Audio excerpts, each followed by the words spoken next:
This meeting will come to order. Please join me, please stand and join me in saying the Pledge of Allegiance. I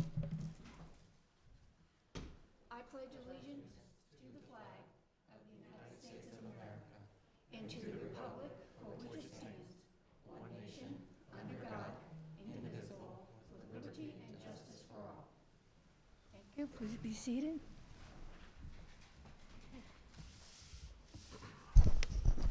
So our first order of business is the contract signing, is that correct? Between our Education Association, Charles County, and American Federation of State, County, and Municipal Employees. So do we have? They're on their way in. Okay. Who signed? Do I go sign? Good, how are you?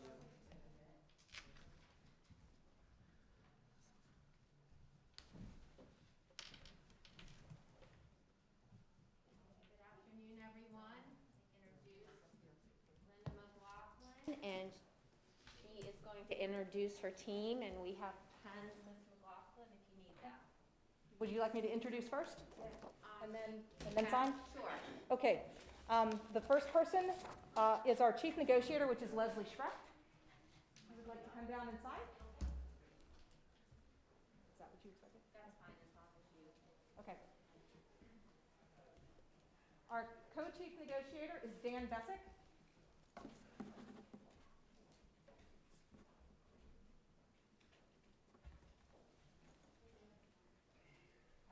Sonia Blue, member of our negotiations team, principal at Mattawomen Middle School. Next, Darnell Lewis Russell, member on our negotiations team, vice principal at Lackey High School. And Kristen Shields, who is here at Starkey. She is also a member on our negotiations team. She is Title I coordinator.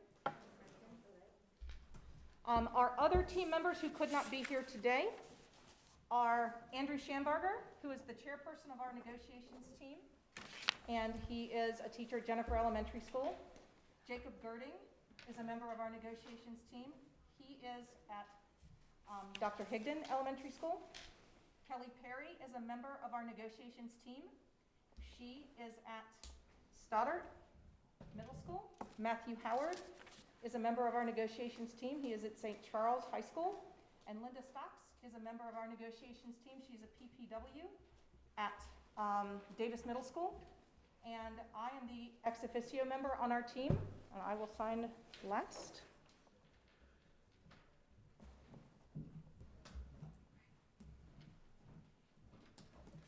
And I would like noted that the people who were not here did not want to miss being with their students today. They did not want to miss being out of their classrooms or being away from their schools. And so they asked that, that they be able to sign at a different time. So thank you very much for your time. Thank you. Thank you. Thank you, Ms. McLaughlin.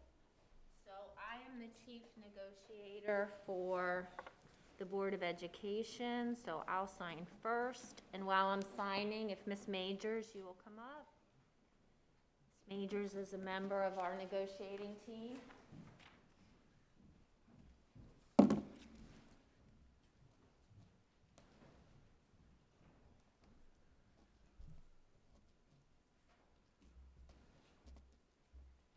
Mr. Jones.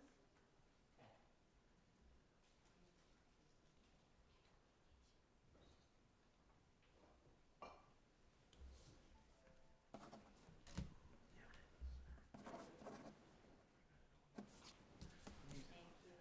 Jones. Also on our team is Brian Johnson. He's not with us today.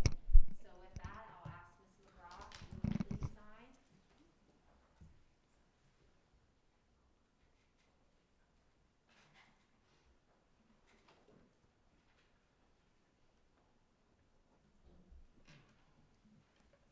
Dr. Hill.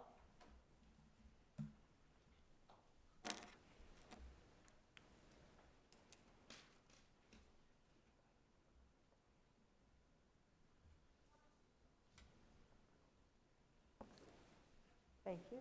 Thank you to everyone. That was an incredible amount of work, dedication, two teams really coming together to try to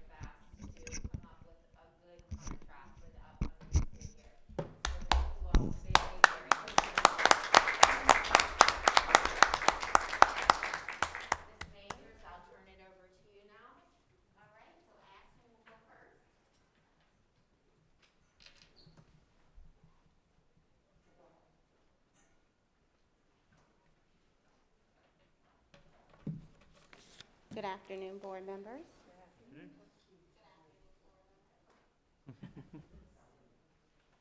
Good afternoon.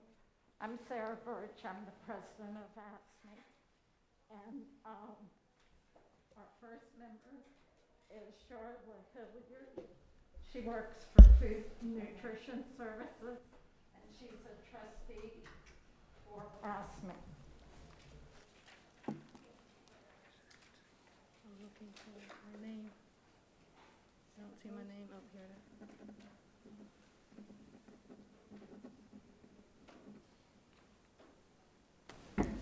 Our next committee member is James Earl Swan. Earl works for Building Services.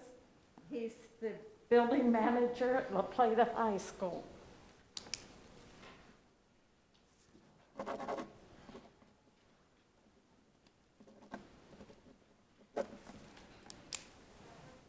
Our next team member was Tammy Bird. She works for Title I here at the Starkey Building, and she's a program assistant.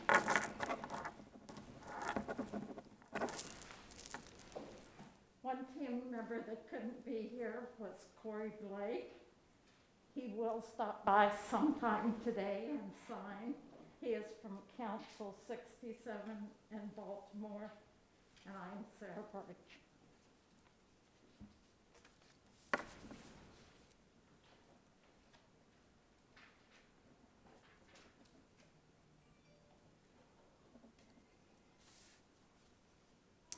And I am the chief negotiator for Charles County Public Schools for our support staff union. And I'm Nicole Majors, assistant superintendent for human resources.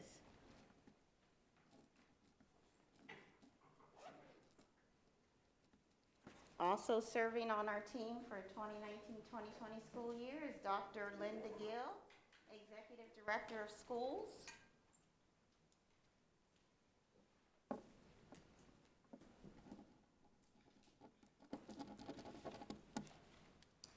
Followed by Ms. Kelly Scherer, budget analyst from our Office of Fiscal Services.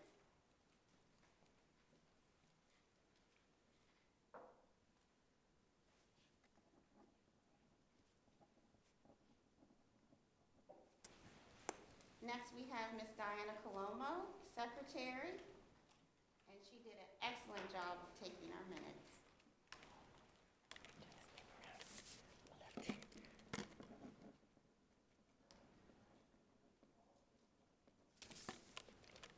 We also have Mr. Kevin Howard, Human Resources Specialist.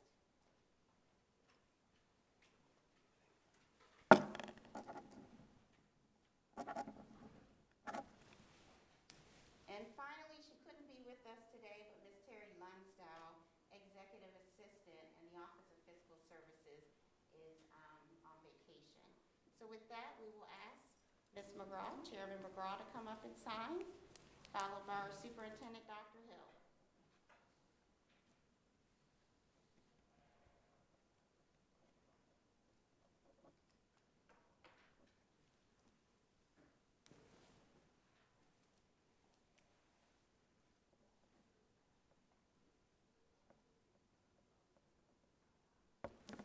Thank All right, you. thank you. That concludes our signing. Thank you very much.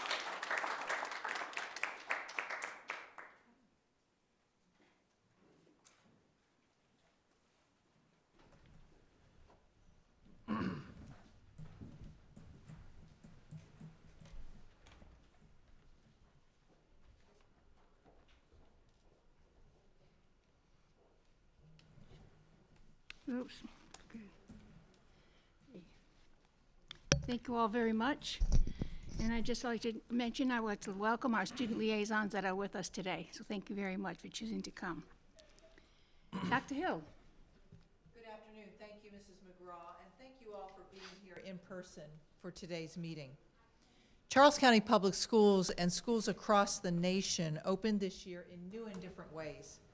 We appreciate the adjustments made by staff, students, and parents as we all navigate virtual learning. We hope to safely welcome children back to our classrooms soon and look forward to discussing this with you during the opening of schools report. At the start of every school year, there are bumps and challenges. This year, instead of operating a bus hotline, we opened a technology help center. Today is the 7th day of that hotline, and we will keep it open for as long as needed. Last Friday, staff answered over 3,100 calls. We expect today to be busy also as we welcome our pre-K students to virtual learning. My top priority, which I know you share, is to take care of the needs of students, teachers, staff, and community. So in addition to virtual instruction, Charles County Public Schools staff have been working tirelessly to provide children with school meals as well as technology.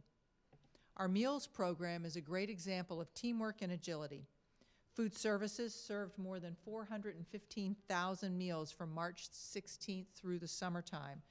Then they adjusted meal plan service based on USDA requirements. Then they adjusted again when the USDA waivers were granted, which allowed us to once again serve free lunches to all Charles County children. We offer both day and evening pickup at some of our 17 distribution sites. With the assistance of the Transportation Department, CCPS is also offering lunches at 3 new Waldorf locations using school buses to transport food starting today. The new sites are Arthur Middleton Elementary School, Wakefield Community Center, and Smallwood Village Center. The COVID-19 pandemic has highlighted inequities evident in our community, particularly in the lack of reliable internet service. To provide additional internet access in underserved areas, we opened family internet centers at Henry E. Lackey High School and Mount Hope Nanjamoy Elementary School. We have also provided internet access in many of our school parking lots. The CCPS technology team has distributed more than 7,900 high school laptops and filled more than 9,000 additional requests, which continue to come in daily. These numbers do not reflect the laptops we distributed last spring. State and federal grants have paid for the laptops for high school and middle school students. While the high school laptops arrived before the start of the school year, supply chain issues have held up delivery of the new middle school laptops and teacher devices, as well as many of our hotspots. As soon as that equipment is delivered and is available, we will be distributing it to those who need it. I am incredibly proud of the remarkable commitment, teamwork, effort, and creativity our people have demonstrated during this pandemic. These are challenging times, and together, our team continues to address and resolve issues as they arise. We know that things haven't been perfect, and I appreciate the patience and cooperation of our staff and our community as we continue to navigate these uncharted waters. Thank you for your support of teaching and learning in Charles County Public Schools. Thank you, Dr. Hill. Okay, at this time, we have correspondence from board members and board member updates. Do we have anybody that would like to share anything at this time? Ms. Wilson, did you? Thank you, Madam Chair. Just a couple things. It's exciting to be back in the building, to see people, and try to get back to normal. And I echoed the sentiment of our superintendent. These are challenging times, and we all need to be patient and understanding, and all of your hard work, you and your staff that have done and continue to do is greatly appreciated, and that's what it's going to take to get back to normal. With that said, I wanted to mention the fact that I participated along with several members of the board with the 2020 Leadership Institute that started at the beginning of the school year. That's always very exciting to be a part of. I particularly enjoyed the special education law segment and also the segment by our own Mr. Schwartz of the 2020 questions. And I also enjoyed enhancing leadership in the 21st century that was led by Mr. William Makel. I thought it was very point on. And on the third day of the Leadership Institute, there was lessons learned for Columbine and beyond, and that was very, very, very touching. So always a good job done by the staff in putting that on. The MABE virtual conference is coming up in October, and most of us are registered. Like many of you, we participated with the county commissioners in discussing the adequate public facilities. And I would ask the public to keep their eye on this very important discussion. There's a lot of changes that are probably going to take place, but we will need the parents and the guardians of our students to stay engaged with this, because even though we have COVID, it is something of great importance to this school district. I also had the opportunity to drive through Dr. Higdon Elementary School's parking lot, where many of the teachers, along with Principal Kathleen Morgan, was handing out material to get ready for the start of school. And I applaud them. They were out in the heat, working very hard, and their efforts do not go unnoticed. I also would like to thank Linda McLaughlin for inviting many of us to have an opportunity to observe the mending fences, building bridges, mental health for the SROs. I value the SROs. I think they play a very important part in our school system, and so it was a great opportunity to stop by and to thank them personally for all of their efforts. I know that in the public right now, there is some discussion about perhaps removing them, but I would tell you, I have seen firsthand the value that they bring to Charles County Public Schools. I understand that every school district is different and every climate and culture is different, but I have to say that I do support having the SROs in the school system. So it's good to be back, and thank you, Madam Chair. Thank you, Ms. Wilson. Ms. Brown, did you have your hand up? Yes, I did. And then Mr. I'm also glad to be back, and I also had an opportunity to attend the leadership conference, and it was very interesting having to do a conference virtually, but it all worked out very well. I also had an opportunity to drop in and see the EACC with their training for the SROs, and I'd like to thank them for that, because that's additional training to all the training that they already get. So I think that will enable them to be to mentor our kids a whole lot more. Thank you. And thank you. Mr. Hancock? Thank you, Madam Chair. It is good to be back. It's been a while, and I want to thank Dr. Hill for her report and for addressing so many issues. And you know, we've all have gotten a lot of emails about some of the problems we've had. Ms. Brown and I talked on the phone. She had some trouble getting her granddaughters logged in, and I had some trouble getting my sons logged in. So we do feel what's going on out there for sure. And thank you, everyone, staff, teachers, and parents, and students, and we've got a lot of students here today. Thank you for being so patient as we all try to do our very best. As my fellow colleagues have stated, I did have the pleasure of briefly dropping by the EACC office to check out the Mending Fences, Building Bridges program sponsored by the EACC for the SRO officers, and I think it's a wonderful partnership between CCPS, the EACC, and the Charles County Sheriff's Office, and it's good to see so many groups of people come together and create such a wonderful partnership. I think the world of our SROs, and thank goodness we have them, and thank goodness we have the relationship with the Sheriff's Office that we do. Also spoke with most of my fellow board members at the Planning Commission meeting that was virtually earlier last month, and also had to join my fellow board members with the joint meeting with the Charles County Commissioners to touch on what Chairwoman Wilson, Vice Chair Wilson said. We are engaged in some very, very important things with the county, both with the Planning Commission and the Charles County Commissioners, things that will possibly have very long-lasting effects, whether they be good or bad, but it will certainly have long-lasting effects on the educational system, and I hope that everyone pays attention to what's going on. And it's good to be a part of a board that is united around this issue to do the very best we can for the school system. So thank you. Thank you. Anyone else? Mr. Lucas? Thank you, Chairperson McGraw. Just very briefly, just want to thank, as Dr. Hill alluded, all the staff at central office and at all the school buildings. You've done a remarkable job to go from,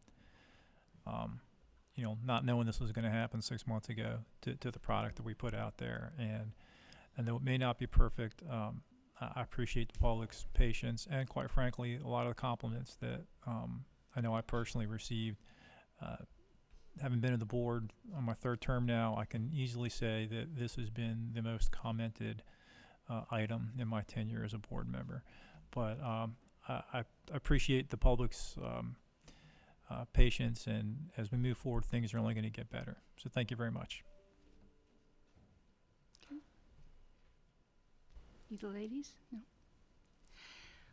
Well, I just want to add, we may have been virtual, but we certainly have been busy. So thank you all for your contributions.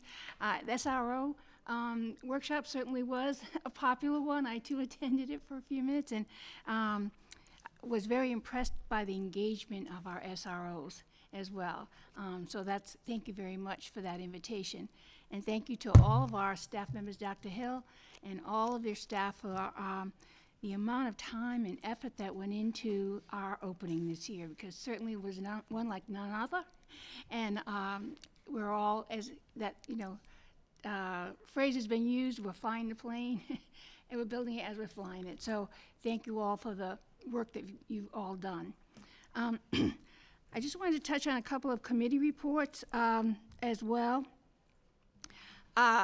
This is the time of year when we are asked to renew our commitment to MABE, and there are several committees that we've been asked to join. So I will send that out to each of you. I have a timeline of, by the end of the month to have a response back from each of you as to whether or not you'd like to continue with committees that you have or change, to go to another one. I just want to commend also Ms. Wilson, because she is the co-chair of the MABE conference this year, and they've done a lot of work on making this a virtual conference that will be very worthwhile for all of us. So if you have not signed up, please do so. The business meeting is the first day, and it's condensed. If that's any kind of enticement for you, then certainly do sign up. And I guess that's all the committee reports. Do we have any at this point? Legislative committee, do we have any feedback? So we did have a meeting a week ago Monday. They honestly turned more into roundtables where each county has a couple minutes to talk about what's going on. Okay. But I think one thing that I did learn, in particular, I'm looking for Mr. Schwartz. See, maybe if I stall when he sees this, he'll be in here. This actually, we were listed as an et al., right? E-T-A-L, in we being the state of Maryland, not necessarily Charles County, in a lawsuit filed by Michigan against the Secretary of Education for some of the, and I'm talking slowly, so hopefully Mr. Schwartz walks in, for some of the, I'll use the word inequities that were being considered. There's Mr. Schwartz, so if he would like to discuss, even if he knows about it. Mr. Schwartz, I understand that we being the state of Maryland were an et al. In a lawsuit filed by the state of Michigan. Could you comment on that? You want me to address that? Please.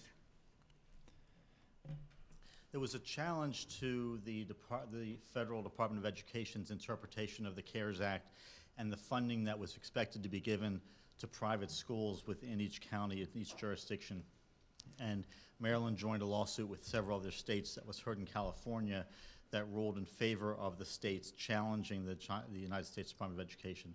And the ruling basically means that we don't have to follow the federal rules about how to give the dollars to private schools. We go back to the wording of the CARES Act. and that's a ruling that's helpful to many school systems in Maryland. Thank you. Thank you. As usual, you said that much more succinctly than I did, so appreciate that. Other than that, Chairman and the rest of the board, a lot of the counties expressed many of the same concerns that we have, and students that are not back in a full-time learning position. And again, it was the same subset of students that we have coming back in phase 2 that people were concerned about. Okay, thank you. But it's good to hear what other people are doing and their perspectives. Thank you. Thank you very much. We do have a couple of committees that we have not finished business with, and that's our policy committee. I think our 8,000 policy and our 7,000 policy. Because of COVID, we sort of put them on the back burner, but for those of us that are members of those committees, I'd like for us to be thinking about what our next steps are. I think we were going to go back and review and then come back and bring recommendations. So in the next month or so, I would like to wrap up the business of the policies so that they're completed. Okay, so if we get together with your committees, we'll be looking for some feedback next month. Okay. And I think that's it for committees.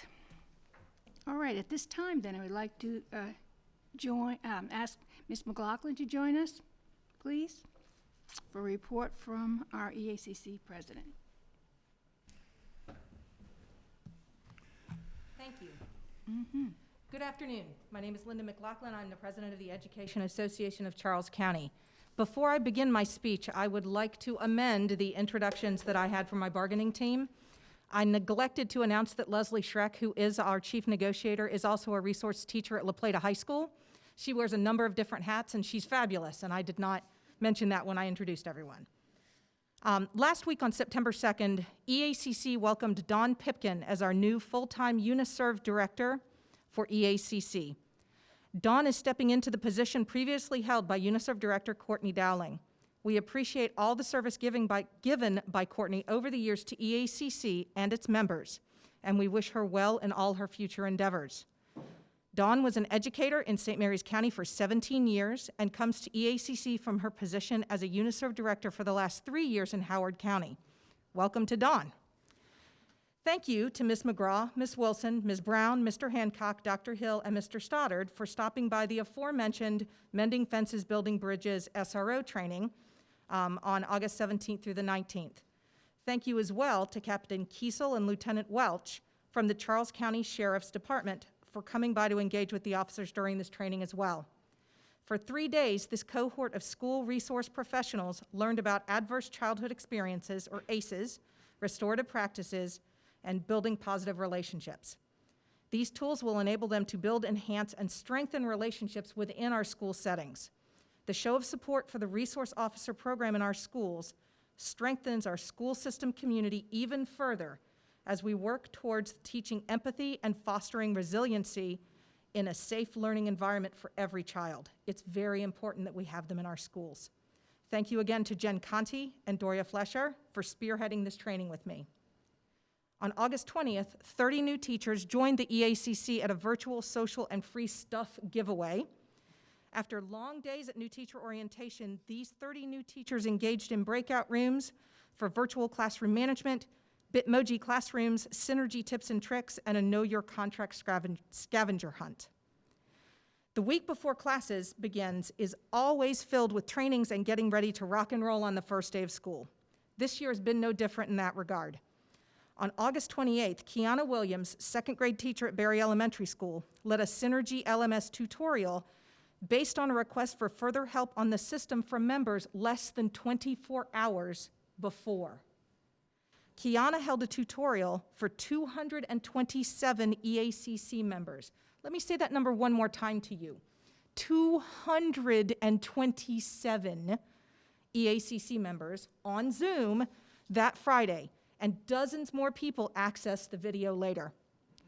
Following that tutorial, Peter Ullman, teacher at Hanson Middle School, provided a Synergy LMS workshop for one-on-one help for his colleagues. This type of collegiality embodies the statement, "We'll get through this together." August 31st was the first day of virtual school, and it had all the technical difficulties that we have on a regular first day, and all our educators rose to the occasion once again. The rest of the week was full of trials, tribulations, and the joy of educators engaging with students. Frustrations were voiced, but they were an equally loud, and let me tell you what awesome thing happened in my class today. Our teachers are still working through technical bumps, and our special educators are doing 10 times the work normally expected. We receive multiple calls and emails daily with questions and concerns about teleworking, workload, medical accommodations, the Family First Coronavirus Act, the recording of classes, and the timeline for moving from phase 1 to phase 2. At the end of the day, though, our educators are helping each other and our students navigate how to return to school virtually. The EACC appreciates the collaborative approaches, creative solutions, and open lines of communication between CCPS and EACC. As I tell my members, we've got this, and we will get through this. Social distancing may dictate that we stand 6 feet apart, but we have never been standing more strongly together. Our schools, our community, and our children need us to do so. Thank you.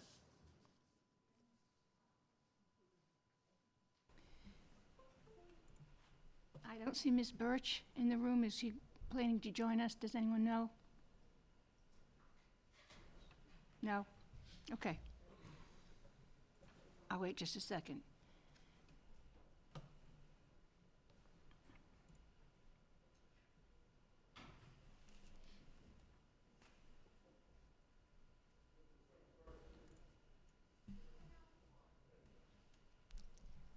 I think I heard she went out the door.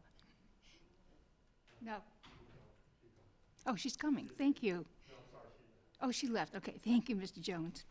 All right, then, at this time, we'd like to hear from Mr. Hurd, our student liaison.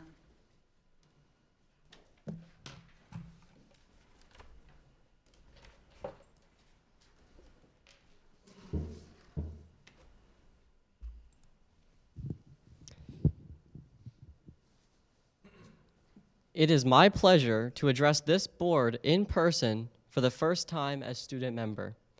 I commend the board for leading by example and showing that if teachers and some of their children are now in person, we will also hold ourselves to the same expectation.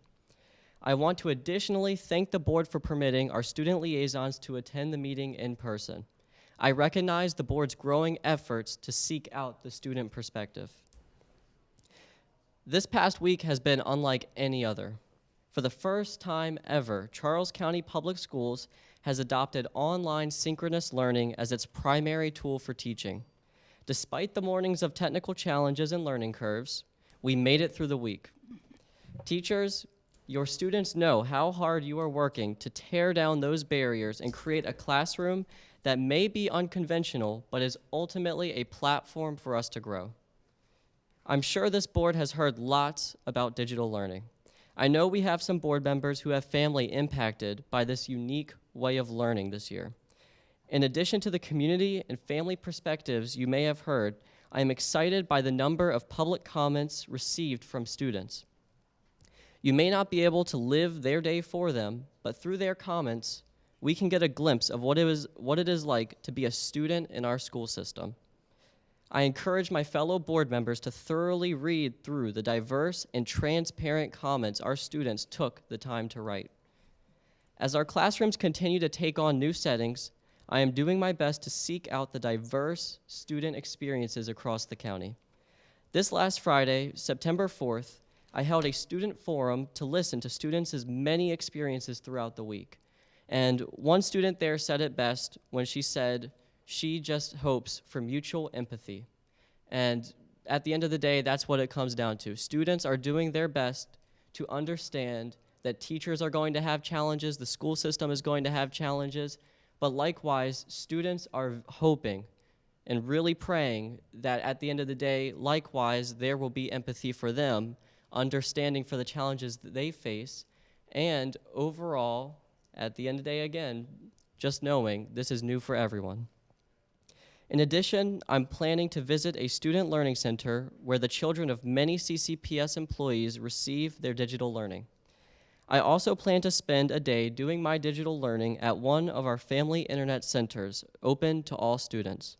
My hope is to witness and gain perspective into all the various means my fellow students are using to attend their digital classes. I implore the board to set a timeline for returning to school. St. Mary's County Public Schools has laid out tentative dates to bring students back to the classroom. I believe that if we were to create a tentative schedule, it would restore confidence in the future of the school system, as well as give everyone involved much needed time to prepare for the transition between phases. As of today, many schools have not been able to successfully hold their first period. This explains a growing trend of uncertainty among our community who no longer knows whether school will be there for them when they wake up.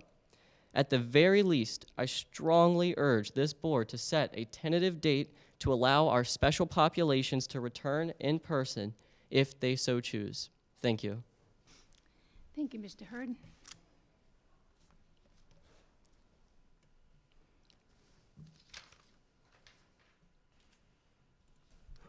At this time, we're ready for reports from our Deputy Superintendent.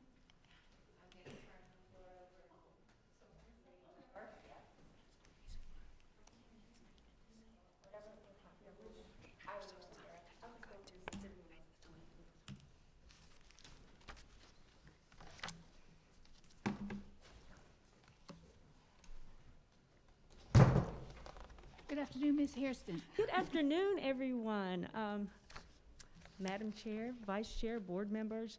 I was here last month talking about the equity policy. And I'm sorry to say, Dr. Green was unable to attend. The Institute for Student Achievement, the group, they can't travel yet. So hopefully in the near future, she'll be able to come and speak to you, because she's really excited about talking to you, but we just can't do it this time. Okay. So what I'm going to do is go over the 3-year plan that we came up with for implicit bias training. Our committee, we thought that implicit bias would probably be the biggest, have the biggest impact on our school system. And our goal was, well, is, provide training on implicit bias to all Charles County Public Schools employees to move toward cultural proficiency and equity in all areas of our school community. This experience will provide all staff with the understanding that our differences, student and staff, are an asset to our learning community. So that's our big goal. And I'm just going to, because I know you have a copy of this, but I'm just going to go over what our plan is for training.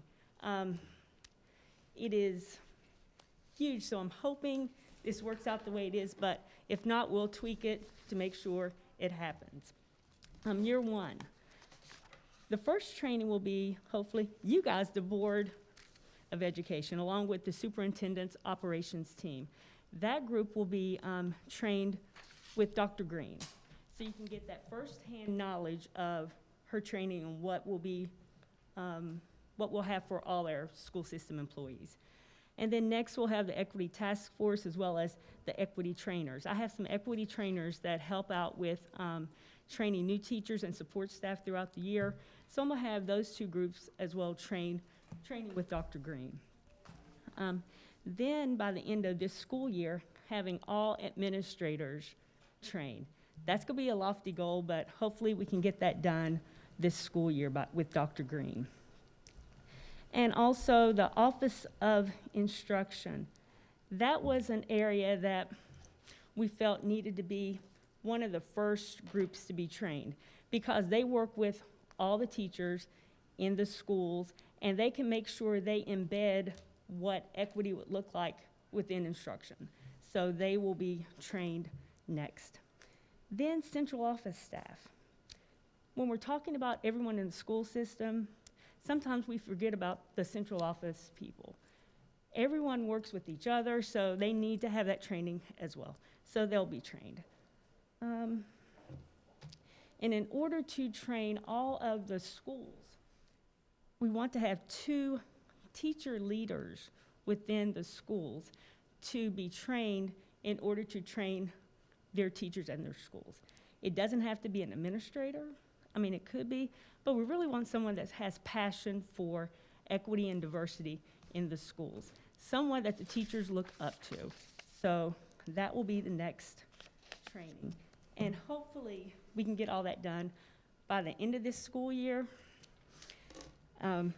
We'll see if that happens, but that is the goal.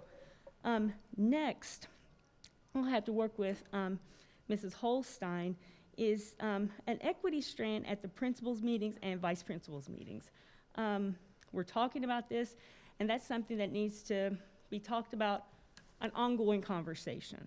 So hopefully those conversations can happen during those meetings, as well as having equity embedded in the PD, like I said, with through the Office of Instruction. Now, Mrs. Battle Lockhart, we were talking about branding for equity, and she was very passionate about that. We want everyone to know that this is just what Charles County does. Maybe a hashtag. We haven't gotten that far yet to what that would look like, but we want everyone to know what it is that we do here in Charles County when it comes to equity and diversity. And all the schools, well, the school system has to have a strategic plan for the state. Within that plan, equity has to be woven throughout. So we want that to be woven throughout the school's plans as well. So if they're writing a plan, equity should be embedded in everything they do. So we're just trying to make sure it's everywhere, not just a one and done thing. The next one, year 2. Year 2 is when we're training all the teachers in all the buildings. So that's huge.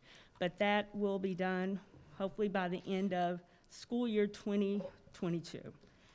And any new administrators. And then the third year is really just keeping everyone on top of it. New people coming into the school system and training them.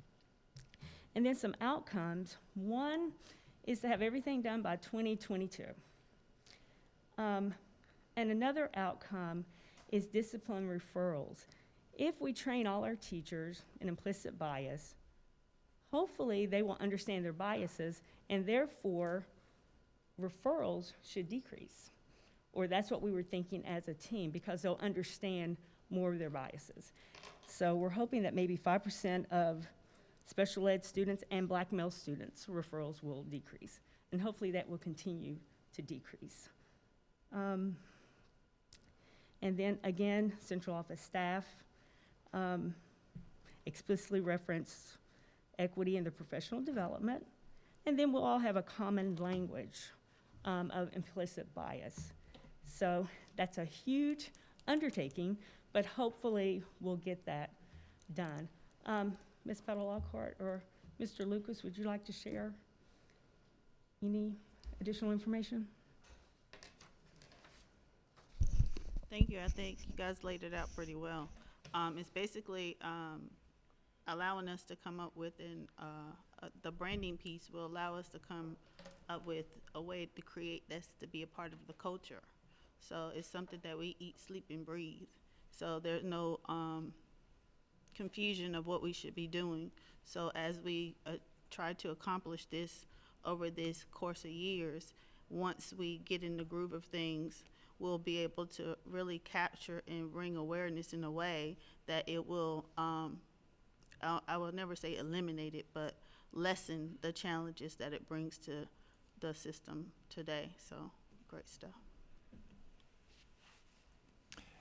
I just like to say thank you to you and the people that helped put this together. I think there were some very informative meetings, and I also appreciate the fact that there's explicit outcomes that are measurable, and I look forward to discussing this as a board.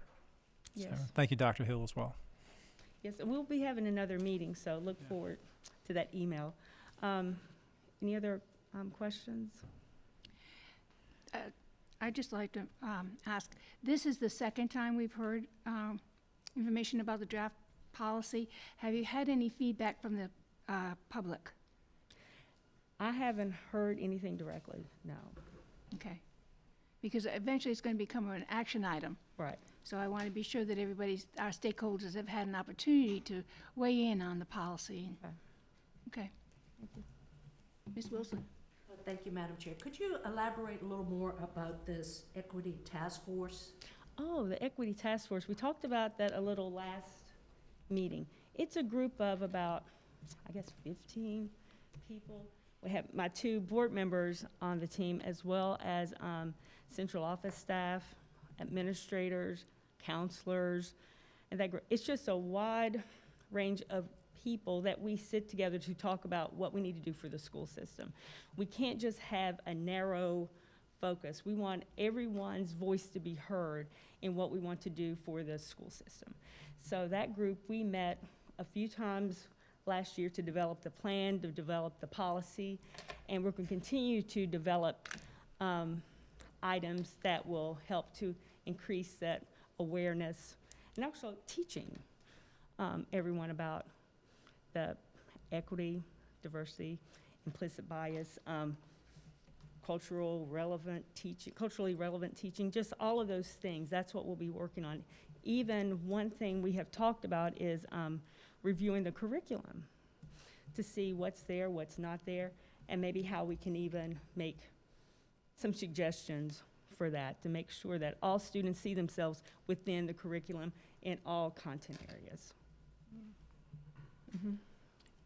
Ms. Lockhart? Yeah, in addition to that, the task force itself will always be there as a support system to ensure that accountabilities are in place to ensure that we are still, we're going in the right direction to create that culture so there's no, to, I guess, address the kinks and things. So the people, the crew out of the task force team, they'll identify who those will be, and they will be the go-to people from this level to the schools, just so they are understanding, walk through, audit, have conversations to ensure that we are definitely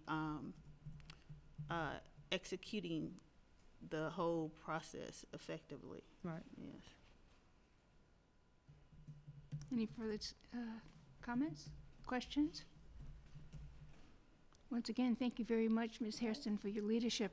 Thank you. And create. All right, Ms. Holstein? I also just Hopefully- wanted to take a minute to thank the task force and Ms. Harrison for her leadership. When we were writing our reopening plan, I called her and asked if the task force could look at our reopening plan through the lens of equity, and they responded as busy as everyone was at that time to help us. So thank you very much for all your leadership. I think the part that I'm most excited about is I know that her passion and other members of the task force truly believe that this training needs to not be the one-time shot, that this really needs to be infused in everything we do. And a good example was our new reading program that we just adopted, and looking at that reading program to make sure that the materials that we're purchasing reflects the curriculum that we want, and so that our children are seeing a reflection of themselves. And our new reading program does that exceptionally well. So thank you, and thank you to everyone. We're hoping Dr. Green can be here at the next meeting. She's very impressive and just a wealth of knowledge. Good.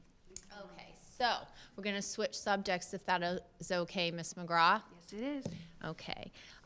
So I have just some introductory comments about the beginning of school, and then I think a picture is worth 1,000 words. So Ms. Eubanks has a short little slideshow to show the community what the first week truly looked like, preparing for and actually implementing the first week. And then I'll ask Mr. Jones and Ms. Gill to come up and also give a little summary of what the first week looked like.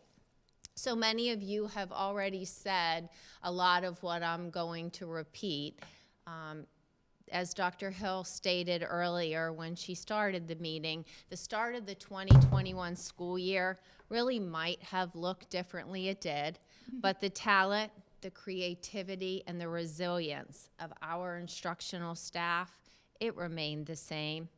Last Friday, we had approximately 24,746 students in attendance and engaged in learning.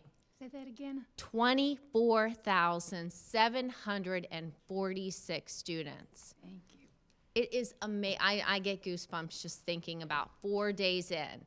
And as we've all said, we certainly had a few glitches, but 4 days in to have almost 25,000 students engaged is pretty amazing. We encouraged our teachers, though. Last week needed to be all about building relationships, connecting with their students, and helping, and it's not just students, it's helping entire families become comfortable with online learning. Teachers should, last week and continuing this week, really hold on content and instead help students understand how to navigate the new resources and learn how to use our new learning management system. That has to happen in order for students to be successful. But it's going to take some time for everyone to be proficient. It's not going to happen overnight. I would be really remiss this morning, though, not to just mention the strong partnership with our families that we have, and now more than ever how important it is to have this support in helping to ensure that our students can access their learning. I have to tell you, being on the hotline, and I was not on the hotline as much as others, but I have to give a special shout out to Charles County grandparents. They are absolutely amazing. I have to tell you, they were my favorite group to talk to on the hotline, helping our grandparents have their little ones with them and really going into this new world. I enjoyed them so much. I think, as Mr. Lucas said, though, each week of virtual instruction, we will get better and better. We will work out the glitches. We will work on kids being kicked out. We will work on difficulty with a single sign-in and apps not being on all of our devices. All of those things will get worked out, and we will continue to get better. I truly believe, though, that this time in education will be a game changer for our school system. We do need, though, to practice grace during this period and let everyone get comfortable without the fear of failure. Grace is so important right now with what's going on in the world. The training period is absolutely crucial for our teachers. The Wednesdays are important. Teachers need time so that they can learn together, they can be with their colleagues virtually, they can help one another, and we can help them learn all the new applications that can be infused into their lessons. Because student engagement is so critical right now. We have to keep our students engaged when they're looking at that computer screen. Feedback from our first Wednesday training, overwhelmingly positive. Our teachers are really enjoying having that Wednesday time. So looking back on the first week, I was thinking about driving in this morning, and a lot of you have been in the system for a long time, remember Dr. John Cox. And he was in charge of instruction when I first became a principal. And I remember that he called me the day that I was named a principal. And if you knew him, he really had a special tone to his voice. And he said, "Amy, there are going to be two kinds of days. There are going to be good days, and there are going to be character building days." So the first day, 448,000 student attempts to log into Synergy, and a patch being added, 3 days later, to add an additional layer of security in Synergy. Those were our character building moments for all of us leading this system and for all of us teaching in school and at home and for all of our students and parents. But I am confident that if we just stick in this together, there are great days ahead. So Renee, will you run the movie for us? And what did I drop? Okay, I dropped the clicker.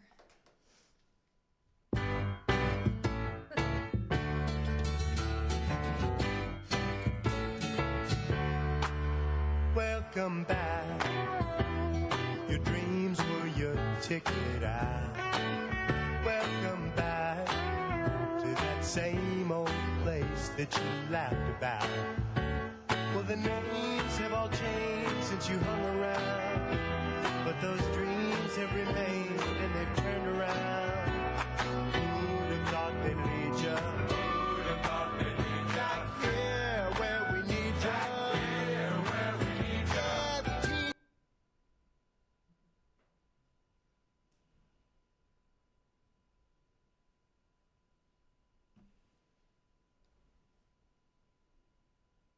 Hello, Spartans.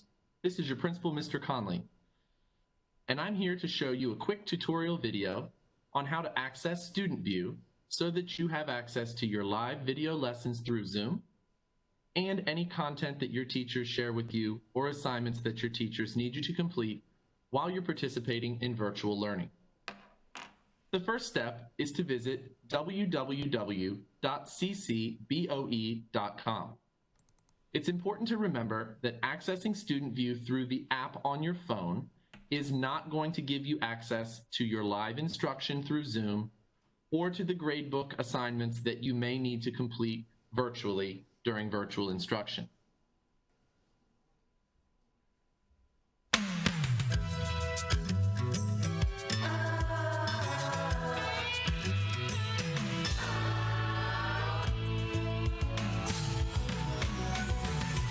Whatever happened to predictability? The milkman, the paper boy, evening TV. Everywhere you look, there's a heart, a hand to hold on to. Everywhere you look, there's a face of somebody who needs you.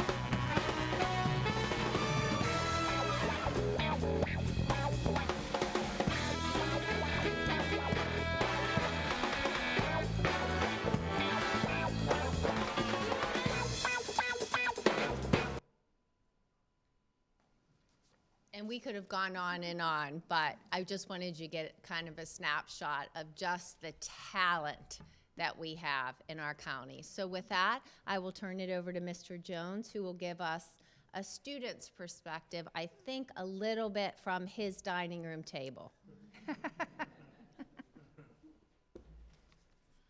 Well, good afternoon, everyone. Afternoon. So again, I apologize for my mask here. Again, I will, I guess, reemphasize that while there is no secret that we have had some glitches along the way to getting our virtual school year started in the grand scheme of things, in the grandest of scheme of things, I'd like to venture to say, or venture to think, that since the first few days of school, at least based on the parent calls and concerns and the hotline questions, that still upwards of 20, 21, 22,000, I don't have hard numbers, but upwards of somewhere around there, students have had a relatively positive experience. Now, I do say that carefully, use that word carefully, because again, I recognize that not everything has been peachy. But what I will contend is that our current experience, as we continue working to bring to full fruition, is better than what we were prepared to offer back in the spring. From a practical perspective, when all is working well, to have students to be able to log into their computers each day with one or two clicks to join a live class affords opportunities for more authentic instruction than just completing electronic activities and paper packets. And I know I don't have to tell you all, but the art of course, interactive teaching simply cannot be replicated. And in some way, shape, or form, this is the best or the most ideal circumstance that we have available in such unique times. Speaking from the parent perspective, I did a little recon work at the house as well. And so after overhearing a conversation that my 15-year-old daughter was having with some of her friends, I tried to get a small sample size pulse read of, whether or not this really is better than the spring. And of the small group, 7 of her diverse group of friends, the consensus was fairly clear that they would like to return to school when it's safe to do so. But the following comments I thought were pretty telling. Doing it this way is not bad. It's pretty good when teachers mute out the troublemakers. It's good in some classes, but better in the ones where the teacher gets into it. So again, a very small sampling, but a high school perspective that I would like to believe confirms that we are on the right track. But we do need to continue moving forward, working out our technology issues, and shifting the instructional focus more towards strengthening our educators' comfort and proficiency levels with online teaching and learning. And with that, I will turn it over to Dr. Gill, who will share with us information about options. Dr. Gill. So we heard from many families that committing to learning during the school day, that synchronous instruction we've heard about, would be so challenging for their families. So far we've offered 2 alternatives. The first one is called opting out of live instruction. All teachers are recording their class lessons and make them available toward the end of the school day. Students who have opted out of live instruction are not expected to attend the lesson during the school day, but are expected to watch the recorded lessons and complete their assignments within 24 hours. Second, we've opened 2 internet cafes for students in need of internet service. There is one at Henry E. Lackey High School and one at Mount Hope Nanjemoy Elementary School. Those cafes are open from 7 a.m. to 7 p.m., and students can bring their device, log into the school internet, and participate in their classes, do their homework, or watch the recorded videos that I just talked about.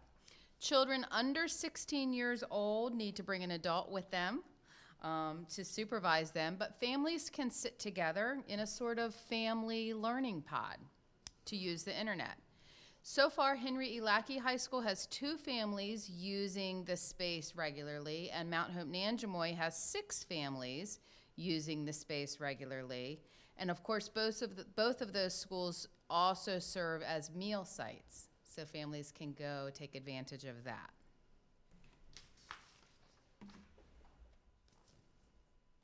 So Dr. Gill, if you would join the team there at the front table.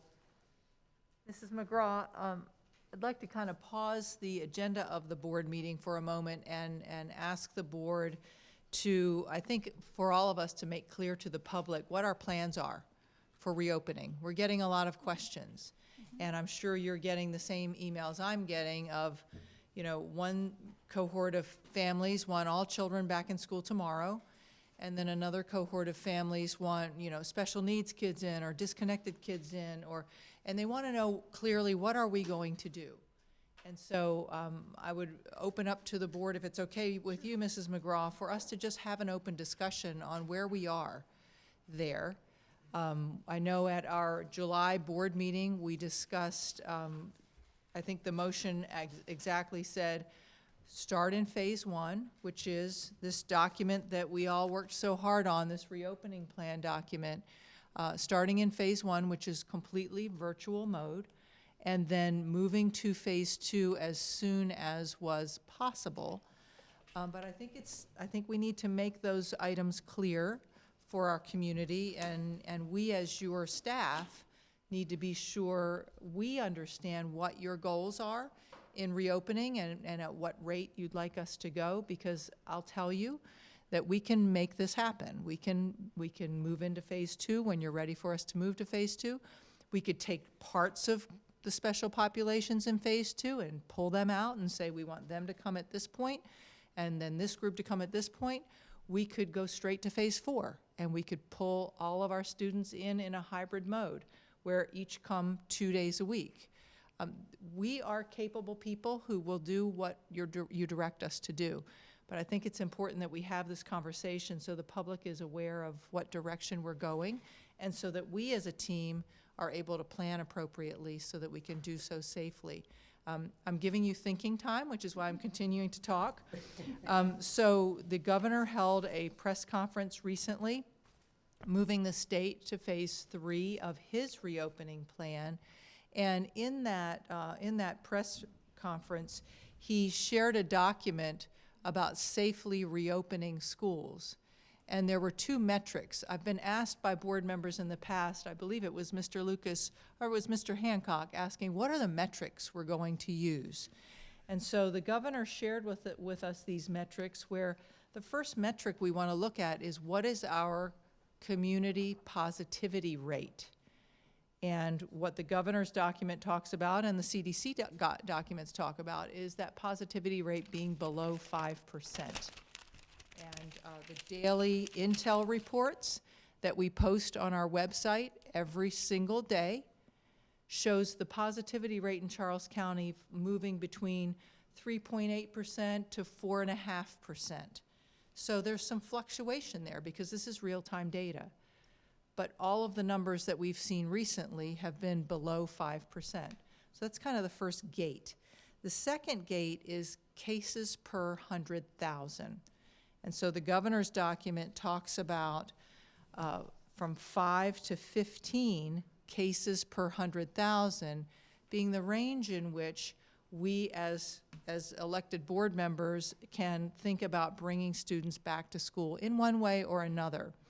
And so our last number in Charles County was about 8 cases per 100,000. So that's another number that we look at. So the two big numbers that we look at are positivity rate and cases per 100,000 as far as metrics go. And we appreciate the governor giving us some more specific direction through his health department, of course, and through our health department on how we make decisions like this. And that's why we share this information with the board and with the public daily. Okay, would like to start discussion? Anyone? Mr. Lucas? Dr. Hill, could we get a breakdown in terms of numbers of students for each of the 7 bullets listed in phase 2? So How you'd many like to know kids? how many kids many are in kids? each of the population groups? Correct. Sure, sure, And we then can do if that. also, if you have any data that indicates, because again, if you want to stay home the entire year, you can do that, and there's no harm, no foul in doing that, correct? That's absolutely correct, and that's a very good point. Okay, so the total number of students that fall in that category, and then also how many students you know definitely one way or the other are going to come back because they've expressed that preference. And I don't know that we've gotten that far yet. So if I could interject there, we surveyed this group of people, I believe Right. at your request, and we sent out about 9,000. You did. Which was the total. Here's the issue, and if the board directs us to move toward phase 2 at the end of the quarter or whenever that may be, what we will need as your staff is several weeks prior, we will send out an actual registration to families saying, okay, we've surveyed you and about 38% of you said you would come back, but 39% of you didn't know an answer yet. And I understand that from a mother's point of view. Right. Because as the data changes and the condition changes, I might change my mind as a mom. But what we will need to know, to your point, I believe, Mr. Lucas, is through this registration process, how many of you are actually planning to send your children back? Sure. And once we have direction from you all, we will send out that registration. Well, one thing you can, if it pleases the board, is just to provide the numbers that we know exist today of the number of students in those population groups. We can do that. As listed. Yes, sir. I think that would, and I think you did mention it before, and I got a pretty good idea what it is, but it's worth to look at again. Sure. And then also,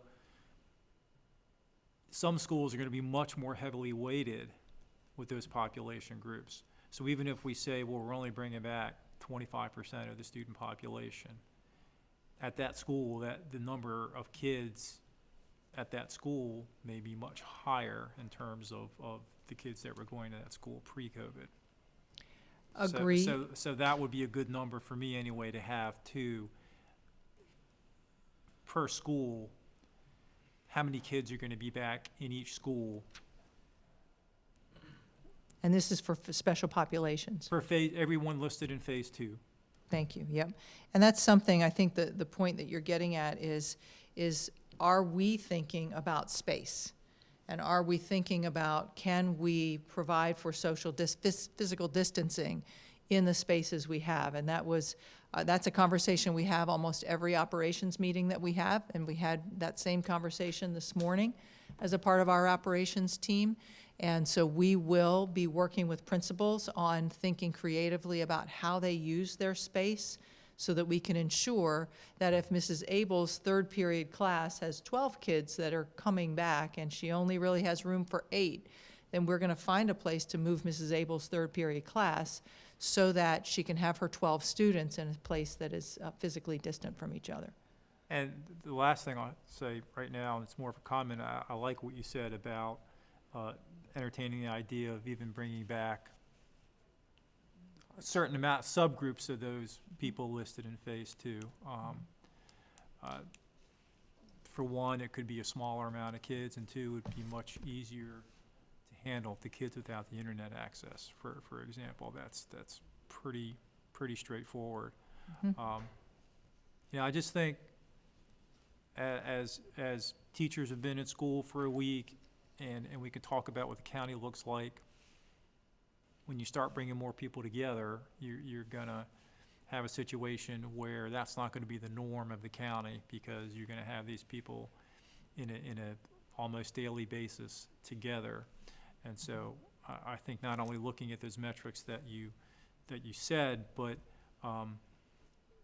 when we bring kids back, are we going to have metrics that if something goes higher than some threshold, are we going to do something about that, or what are we going to do about that? So I'm sorry, I talked more than I wanted to. No. Other board members have an That's opportunity. the purpose of this part of the meeting, is to just hear comments. I saw Mrs. Abel's hand. So, what is the date for the end of the quarter? November 5th would be the start of second quarter. Okay, so November 5th. So we have some time, because you said you would need a couple or a few weeks to send out a survey to find out how many's coming back.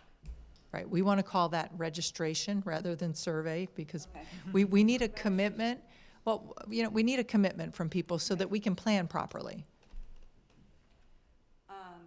So we need to act pretty quickly on what we intend to do. That would be helpful for us, yes.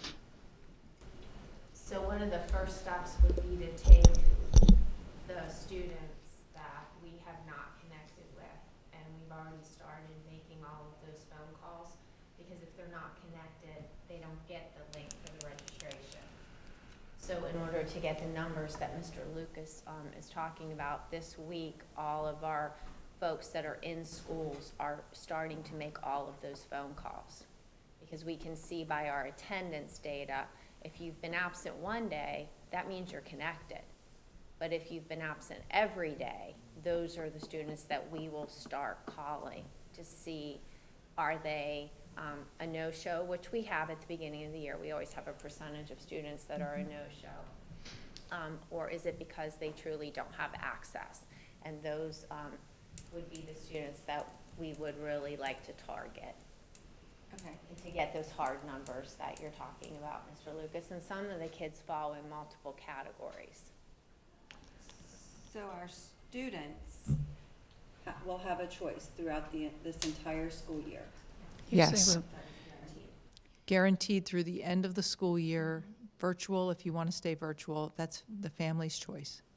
What I'm concerned about is our staff does not have that option. Exactly. That's correct. Phase 2, everybody's expected to be back.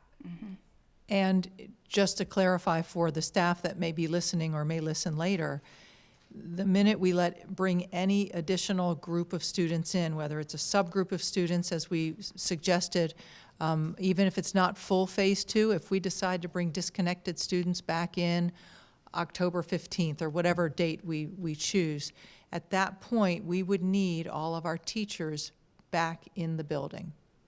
Teachers are essential. So I think, and correct me if I'm wrong, but I believe at our last board meeting, we had discussed that we would only make those changes between phases at a quarter. Correct. That we would not do that mid-quarter. That's my understanding. We did discuss that, yes. I mean, I think that was the consensus of all board members, right? Yes. Okay. So we're not looking to move to phase 2, at least until the beginning of second quarter. That's the direction I'm looking at for you. I mean, what I'm saying to you is that if you decided that on October 15th, we would bring in disconnected students, we could make that happen because we would have the time to do the registration and invite them in, of course, at their family's, decision. That means you would have to have all the staff in as well. That's correct. And I believe we already made that commitment to our staff that we would not do that mid-quarter. I want to have this conversation so that everyone's clear what to expect and our parents are clear because we're still getting a lot of feedback from families about what about my disconnected children. And it's difficult to sit in a parking lot and try to educate my kids. So I just think it's only fair that we have the conversation. And then, so my last question, I'm sorry. Sorry. Go ahead. It pertained to what you just said. I want to make sure that I'm clear, so, and public and staff is clear. So now, we have staff that, per a exemption request for a health reason, and you can change that language if it's wrong, are not required to be in school. Is that correct? That is correct. Mrs. Holstein, if you want to share the teleworking process that we've been through, not everyone had to have a health concern. Okay. So for phase 1, unless you were considered to be a critical employee to open up in phase 1 and to plan for phase 2, staff had the ability to apply for teleworking without a medical accommodation to go through that process. So those folks they've gone through the process and they have been approved or not approved based on their job. With the understanding, we had an application, and that's part of the reason why we really did that whole process, so that folks knew that if the school system decided that we wanted to move to another phase, that they understood that they would then possibly teleworking would no longer be an option. Now the HR process is completely different. That's for the medical accommodation, and through that process, and I'm certainly not the expert there, Ms. Majors is, but they have an interactive conversation with the employee because many folks felt that the accommodation would automatically be teleworking. But for a school system, that's not always an option because you can't perform your job at home for a lot of positions. So they've worked very hard to work with employees to find a safe way for them to feel comfortable coming back into the buildings. So then in phase 2, no one, even if you had a valid medical reason, you would not have the ability to telework? So that will depend, again, on that process that I just explained. Okay. And that really goes through all of the guidelines that Ms. Majors is following to look at the medical concern, but it may not be that teleworking is the accommodation that's recommended. So if you're for example, building service worker, you're not going to be able to do what you need to do, so that can't be an accommodation. An example might be 2 teachers that share a classroom. So the accommodation is that they get their own space. So there are other options other than just the accommodation of teleworking. So what the folks in our HR department are doing is following ADA guidelines regarding accommodations. And I think what a lot of our employees think is that the only real accommodation is teleworking. And Ms. Holstein just gave a good example of there are many ways that pre-COVID, we work with employees to accommodate whatever their ADA needs are. And that's what this interactive process, that's how it's described in the law, is an interactive process to do what we can do to allow the employee to come to their workplace and do their job, and also accommodate their, whatever their condition is. I apologize, Ms. Abel, but if I didn't get that, I wouldn't have remembered. So. I'm good, thank you. I had one last question, and I did not see it in our 90-something page plan, but protocols, what's going to happen, as Mr. Lucas said, if certain metrics are met, are we gonna shut down by school, by classroom? Are parents gonna be notified, do we have a set protocol in place? What we have, so are you talking about if there's a case? If there's another outbreak, if there's an uptick, if there, what is our plan?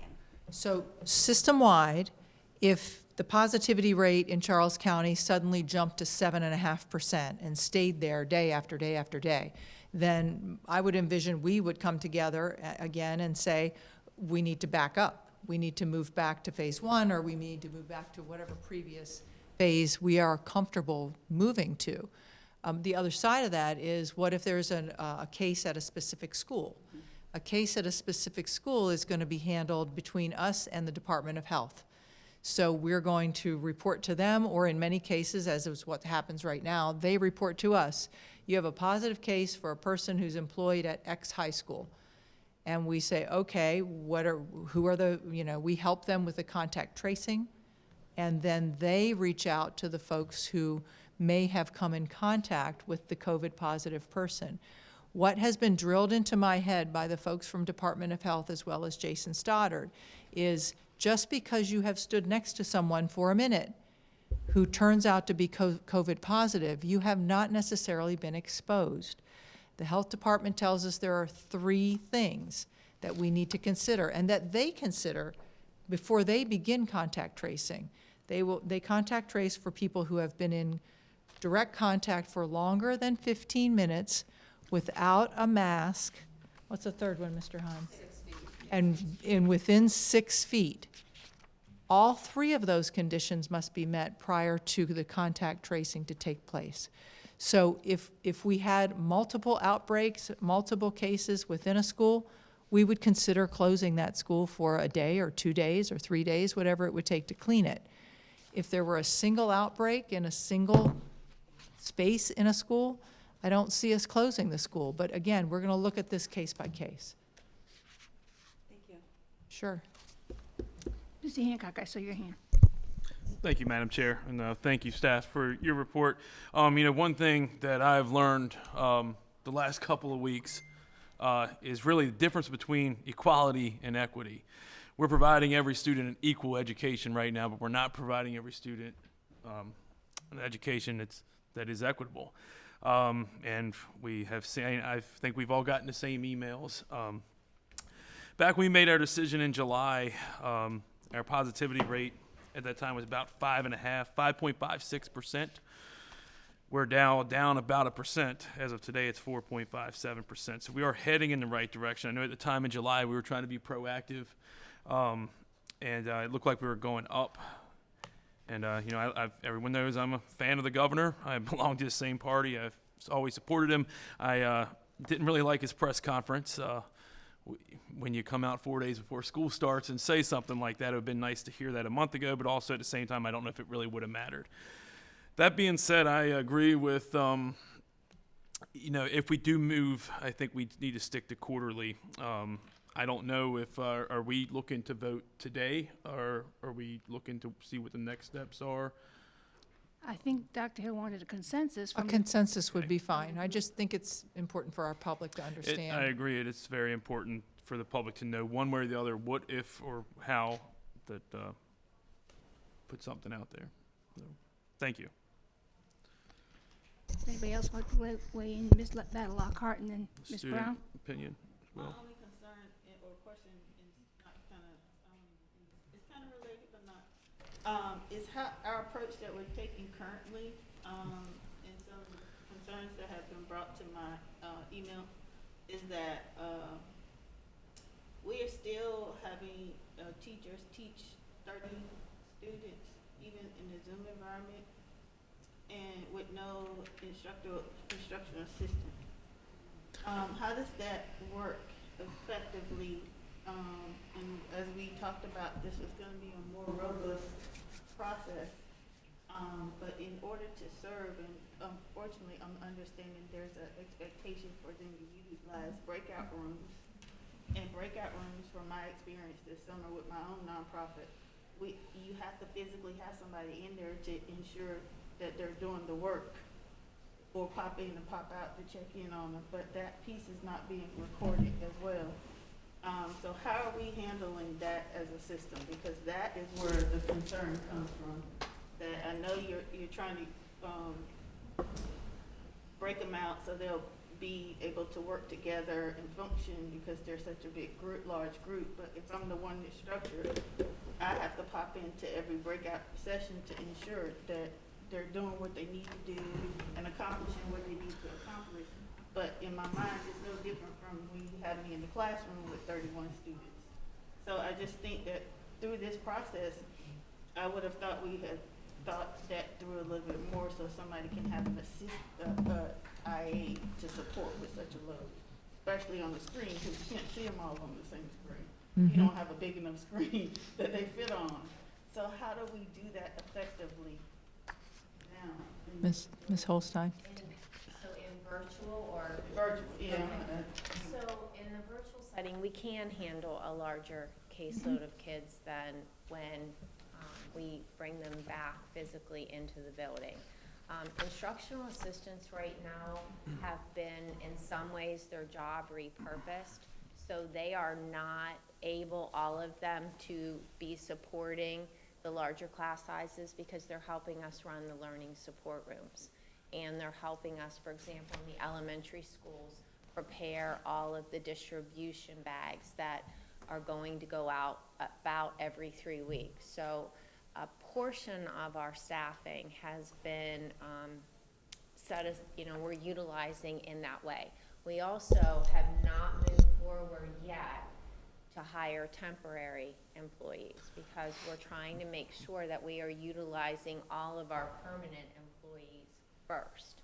So that will open up when we bring children back into the building, as we will be hiring, again, looking at our needs to see where we need to have some temporary instructional assistance. So that's not happening.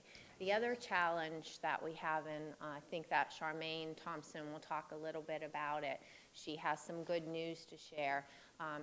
Because of the laptops and the breakdown in the supply chain, not all of our IAs have the laptops with the cameras that we need.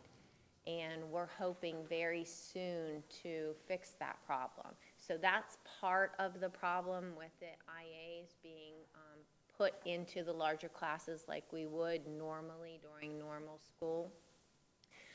For breakout rooms, the breakout rooms are very similar to what you would have in a school. So the teachers working with one group, while two groups really are on their own. Now again, they're in the classroom, so it's a little bit different.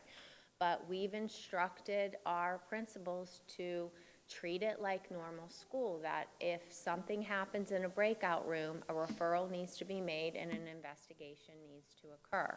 Teachers should be popping into the breakout rooms.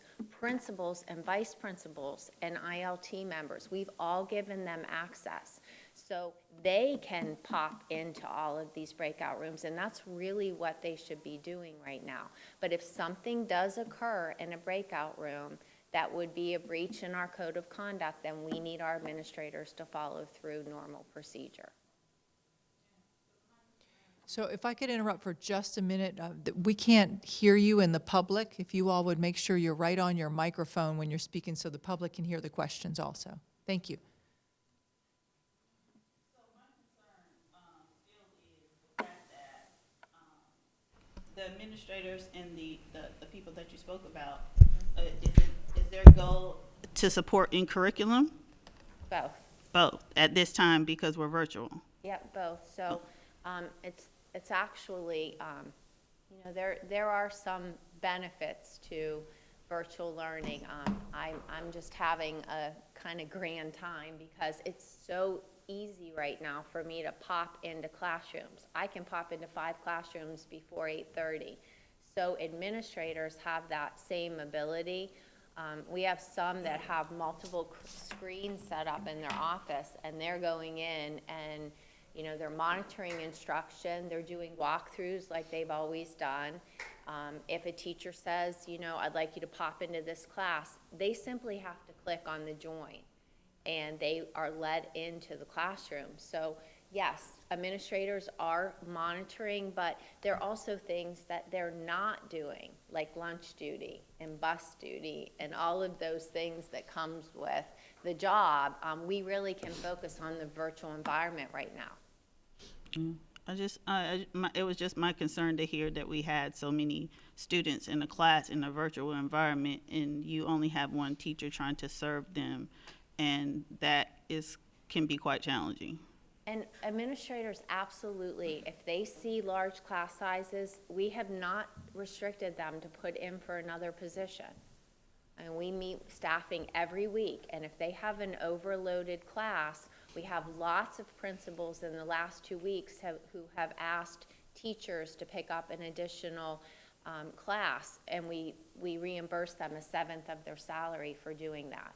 So they need to manage, and that's what they do very well, is to manage the caseloads. And if they see a class that has 30 kids in it, they should be looking for another option, whether that's additional staff or realigning the staff that they have. Mm-hmm. Okay. I just want to add on to what Ms. Lockhart had to say. There are classes, though, where instructional assistants are being utilized to do breakout rooms. Absolutely. All of our regionalized programs, we are not utilizing them for the learning support rooms at all, unless there's a break in their schedule. So all of our Achieve IAs, all of our AIAs, SOAR IAs, they are solely supporting students because in addition to the regular class time, they're doing interventions. And it is really a complicated schedule to manage virtually, which I know you know, Ms. McGraw, to get all the interventions in, as well as all the speech therapy and OT and PT, and trying to manage all of that. It's happening. But yes, I mean, it's happening slowly, but it's happening. And when we talk about bringing the students back, and we all want our kids back in the building, especially, as you say, Mr. Lucas, the children that are not connected right now. And it is very difficult to have the conversation with a parent who really is looking for an option. And, we're the fixers, and we don't have good options for them. But thinking about staff, we do, in my opinion, want to bring students in slowly because we need our teachers to have time to get good at this. And then bring in a layer because when our students start coming back, they're not only managing the kids in front of them, but they're going to be doing a hybrid. So, I think bringing in small groups a little at a time makes sense. But as Dr. Hill said, we certainly are capable of doing that before the end of the quarter if you choose. Mm-hmm. Ms. Brown, I saw your hand, and then Mr. Hurd. Yeah. I'm not in favor of bringing any kids back before the end of the quarter, simply because there were a lot of glitches in starting off virtually, and a lot of work has gone into getting the virtual off. And I think we need to get that down packed before we do anything else. Our teachers are still getting used to it. They've only had a week of doing it. And I think we need to make sure that they get a mastery of it. And that way, in case anything happens in the future, we can just easily go back to virtual. But I think we have a plan. I think we need to stick to it. I know we have a population that needs to come back, but I think we need to think of what's best for our county versus some other counties. But I think we need to stick to our plan. Thank you, Ms. Brown. Mr. Hurd.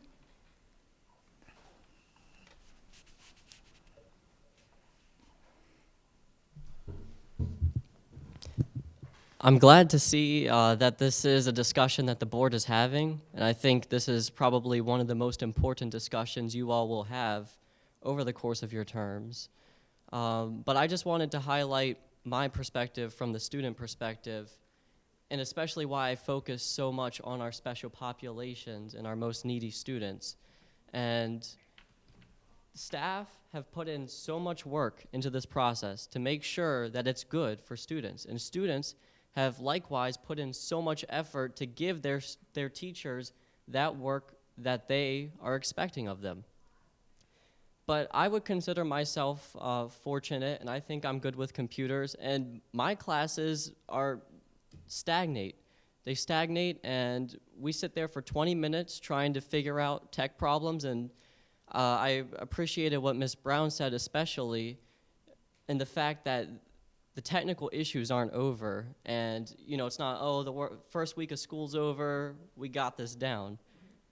We're still learning, everybody's learning, but from the student perspective, we haven't had an A day yet where it's gone flawless, or even where we've been able to go to first period. My school, La Plata High School, was able to fit that in, but I know some other schools haven't. Imagine you made it past the first week and you don't know who your first period teacher is. That's a situation a lot of kids are in right now. And I will also give you, this is my personal perspective, but also my brother, he's a middle schooler, and he's trying to figure out how the technology works, and he's taking this adventure with me and all the 27,000 other students. But we're fortunate, and had my mom not been at home teleworking, he would have never got on class that day because he couldn't figure it out. He didn't understand why he was waiting for an hour to get on. And I'm fortunate. There's a lot of students who aren't. And I'm in 11th grade, and the students who are in 11th grade, they're reaching the peak of their technological advancement. Imagine our middle schoolers, our elementary schoolers, and the discussion today isn't even on them. It's on the special needs. I cannot fathom what the special populations are going through right now. And as we sit here at one of the most pinnacle moments and one of your most pinnacle decisions, I think it's important to recognize the accomplishments and achievements, but also recognize how shaky the waters ahead are and how much our students are going to be expected to go through. So thank you, and I appreciate so much for Dr. Hill bringing this discussion up.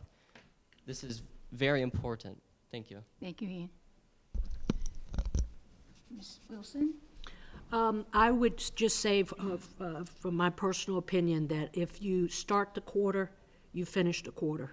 I think the consistency and kind of the regulatory atmosphere is good right now for the kids and for the teachers. My mindset, the first quarter enables the school district, the staff, and the teachers to kind of get settled with this virtual.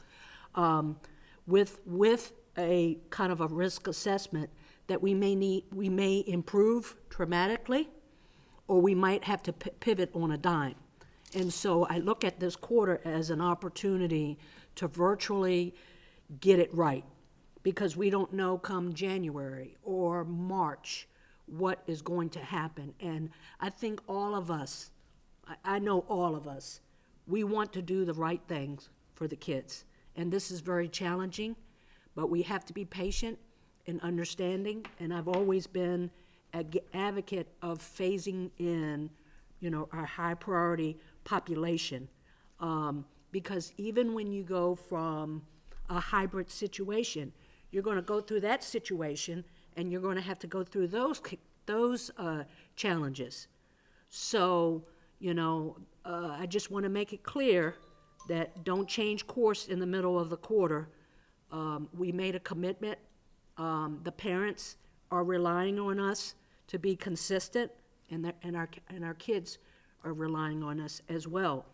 And Dr. Hill, I like for you to continue to emphasize, and your staff, and even if we get tired of hearing about it, what is the criteria from going from phase 1 to phase 2 or what have you, and you talk a lot about data and stats. So that the consistency builds confidence. And right now, the teachers and the parents and our kids, you know, they need to hear what's going to trigger you to pivot to the next move. And the agreement is, if we meet these criterias and everybody can see it, it's transparent, then we can proceed forward. The other thing that I think it needs to be very upfront and forthcoming is a conversation with our teachers. Because if the teachers do not feel confident, they're not going to give 110%. And I think I'm looking at our assistant superintendent, Ms. Majors, and then with you, Amy, as well, is having those conversations about how can we make you feel comfortable and safe. And again, beating the dog about PPE. It also means that when the teachers are in the building, they need to be respectful for other teachers, because everybody's comfort zone is different. And if the protocol says to wear a mask, and you may feel comfortable in not wearing a mask, you need to be, you know, respectful of their space. And we need to have these open kind of conversations so that it builds confidence. And so I think we all kind of agree that if we start a quarter, we finish a quarter. And I think you're waiting for us to say what's going to be the trigger for the next quarter. And I think as long as you clearly articulate to the public our criteria, not your criteria, but our criteria is A, B, and C. And lastly, I might just want to throw this in, that kudos to Charles County Public Schools, because, you know, last week with the press conference from the governor, you know, Charles County Public Schools did have a plan. Yes, and a lot of counties in the state followed our model. And I don't want to take away all the hard work that the staff put into it, because we did have a plan. We are following a plan, and as Mrs. Abel stated, it's 95 pages long. But you can tell that the amount of effort that has been put in it. So I'm saying all that to say that we have a website, we have social media, and there's rumors that will take off in a, you know, there's an old saying that a lie will get halfway around the world before the truth puts his boots on. There's only one place of information, and it's right at this school system, our social media, not any other social media website. So it's important to keep that information update and transparent. So Ms. McGraw, can I respond to Mrs. Yes. Wilson? So the first thing is, I'm glad you brought up that we had a plan. Every school system in the state has a plan, and those plans have been well thought out and vetted by stakeholder groups following the MSDE guidance. So I'm glad you brought that up. Secondly, the part I'm a little bit nervous about what you said about wanting me to establish criteria at the end of a quarter for moving from phase 1 to phase 2 or phase 2 to phase 3. The criteria is already established. And I stand corrected. I just want to make sure that it's already established. And we've met the criteria. We're below 5% positivity, and our case rate per 100,000 is right in the middle of the guidance that we've been given, which calls for hybrid or partially in-person programs. So I don't want the board to expect that I'm going to come to you next month and say, okay, it's time to do X, because we're already there, and we're going to watch it every single day. And if it starts going up, then we can remain where we are. But if it stays flat or continues to go down, then it's our responsibility to allow kids to come back into schools. Noted. Respectfully. Yeah, and I appreciate that's the reason why we're having this conversation, to say these things are established and it's worth repeating. What are you following? Because that's how the rumors start going. Well, how did y'all make that determination? It's been established, and we're following it, and we're asking the public, follow along with us, you know? Ms. Sable, Ms. Lockhart, and Mr. Hancock. So I started it off, and I will just make sure that it was perfectly clear. I am all for moving at the end of the first quarter into phase 2, as long as our metrics stay the way that they are now. I am curious to see what's going to happen in 2 weeks after the governor moved us to phase 3 on a 3-day holiday weekend. I assume those numbers are going to go up, and then hopefully they will level off again before the end of the first quarter. So with that being said, I have one other thing that's a little bit off this topic, but still along the online learning. I've received numerous emails, as we all have, but some in particular are really about the consistency between the classes with the posting of the assignments or schedules.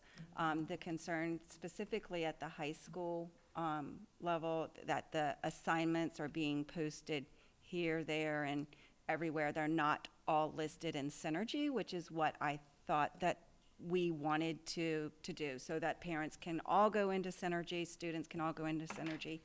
These are my assignments. And then, so if history has to take you somewhere else to another OneNote or wherever you need to go to do that assignment is still listed in Synergy with the links to go somewhere else.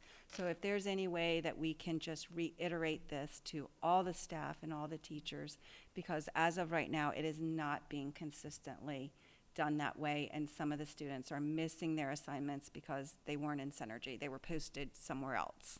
Absolutely, that's part of our Fair Day training, but as Mrs. Abel, you said it better than I could. That is our expectation. That's why we adopted a learning management system, because there really is no way, there is very, it's very difficult to have the amount of live instruction that we're having without a learning management system. So the expectation is that all teachers are utilizing the learning management system, and that's why we adopted it, because everything is a one-stop shop. Even if it's just a placeholder. And that's what they do.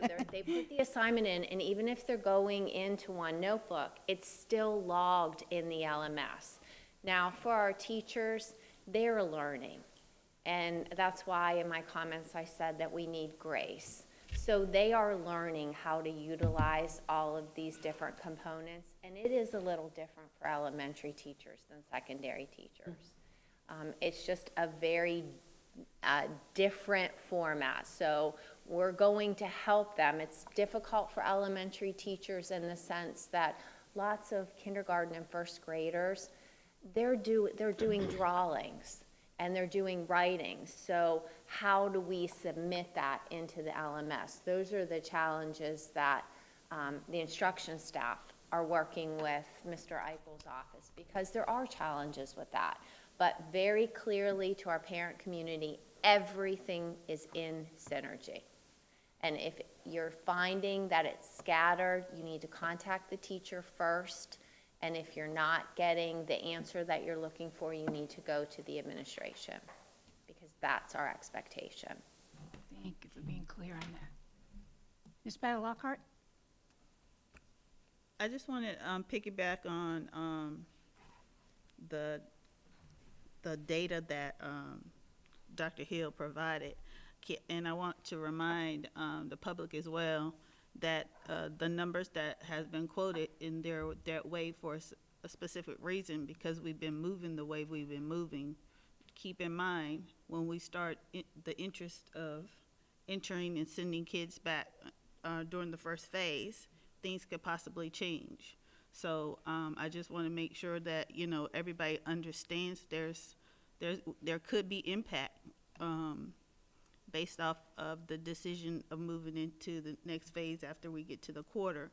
So there shouldn't you should be prepared for possibly element of surprise, but don't expect us to allow the students in and nothing may, something may happen as it relates to COVID. So yes, our numbers look great, but that's because we've been still for a long time.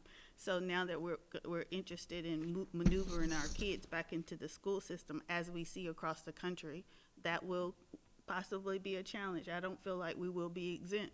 So I just want parents to understand that as we get emails all the time about, bring them back. Yes, I'm a parent that would love for my daughter to be enjoying her high school year in the school, but I would not allow her to come back to school even if we voted on it today. So I just want everybody to understand that from my perspective, and to realize that the data that we're going by looks the way it looks because of what we've been doing. Thank you. Mr. Hancock. Thank you, Madam Chair. And also, Dr. Hill actually kind of covered this, but it kind of goes with what Taj was saying. Every day we all get an email from Mike Miser, and it shows, I'm looking at today's email now, and I do think that's good guidance to go off of on how to move. We don't have any set matrix or any set details other than what the governor's put out. But if there is a spike within the next week, we'll see it. I mean, if there's a spike tomorrow, if there's an increase of 1 tomorrow, Mike Miser will send us an email that will show that increase of 1. And I love it. I think it's great. I'm so glad that he does that. And this is information that comes straight from the health department. It's actual factual information that we can make the best decisions we can off of it. I think that's a good tool to use. Obviously, if we move forward into the phase 2 in the second quarter and our positivity rate starts to get above that 5% level, then we may have to pivot and say, hold on, let's see what we're doing here. If there's a problem, I think we're going to see it relatively soon, and I think it's a good tool to use. And Dr. Hill covered that. I just wanted to reiterate it. So thank you. And I want to reiterate to the public that information is on our website every single day, updated every single day. Mr. Lucas, and then Sorry, you're looking at somebody else? I was going to ask if there's any students that have anything they'd like to say. So, a few things. Ms. Holston, you said you said Synergy has all the information, but we still have people that can't get on Synergy. So I have a question followed by a comment. What's the option for them? And two, when we teach a class asynchronously, when is that video available to be viewed? Okay, so every student who's enrolled and has a student ID can get into Synergy. The issue that we experienced is when we added the one sign-on to add that extra layer of security, there are multiple steps. So the help desk, as Dr. Hill said, took about 3,100 calls on Friday, and really all we're doing is we're walking folks through the steps. But if you're enrolled and you have a student ID, you absolutely can get on Synergy. Now there are challenges. Folks that have older laptops, some of the Chromebooks that are personal email or personal devices, some families are having challenges, and it takes time. For example, today we were on with the mom for 41 minutes, and the reason why she was having difficulty is because the time on her laptop was, it was an hour behind, and that's why she couldn't. So everyone can get on. It's just going to be some patience, and we really need to give good customer service right now to get everybody on. Are there days when kids get kicked off? Yes. Yes, there are. And we're tracking that to see that sometimes it's really because they have an older device.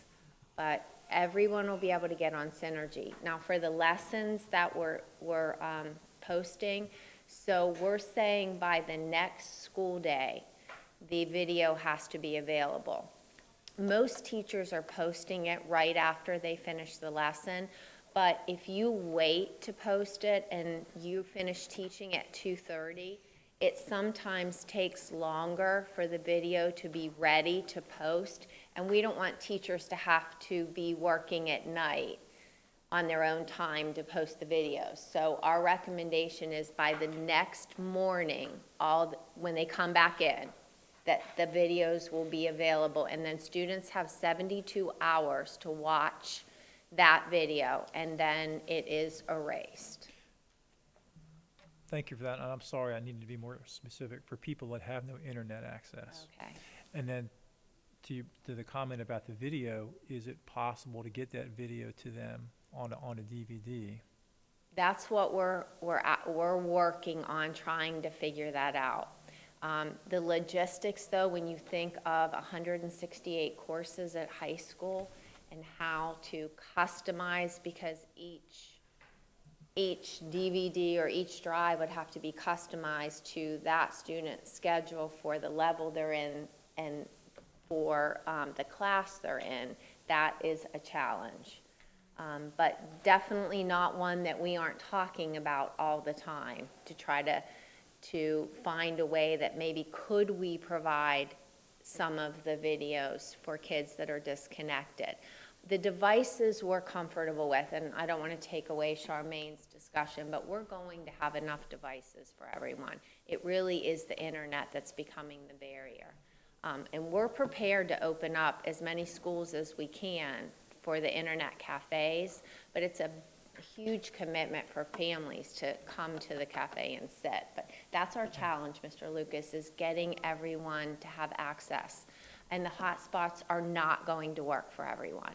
Right. I think, and you mentioned all the challenges, and for people that can't be home during the day, the internet cafes aren't an option for their kids, and so that's why. We did talk to families about maybe coming up with community, like support for one another, like this family takes Monday, this family takes Tuesday. Also offered to connect families if they wanted and had the means to connect them with some CSM students that are also virtual. So when we're talking to families, we're trying to come up with creative solutions for them, because you know, the CSM students could earn a little extra money and be the person who's helping the students during the day. So if any family member wants, you know, information on that, call and we'll help you. So, Dr. Hill, you mentioned the survey that was sent out in July, and perhaps sentiment has changed, I don't know, but I think it's important to point out, and even though it's not one of our metrics, but in that survey, when the question was asked of staff, are you comfortable returning, only 24% said they were comfortable. Okay, 24%, so roughly 1 in 4. 44% said they were somewhat comfortable. Now, what somewhat comfortable means is open to interpretation. But I think that's important, because when we go in to phase 2, I think from what I heard, it's going to be a lot more difficult for someone not to come in the school building if that's their job. And that's something that I know that you've considered, because you have morale, that they need to be there, they need to have that passion. But I hope we can find a way to accommodate that, because if the teachers as a whole do not feel comfortable, and based on the last survey, that was the sentiment, then that's going to be a hard challenge for all of us. And folks talked about, the metrics, then the governor's metrics. You can look at the 4th of July, and there was an uptick after the 4th of July. And there will likely be an uptick after this Labor Day, combined with going to 75% of a lot of businesses being able to operate. But,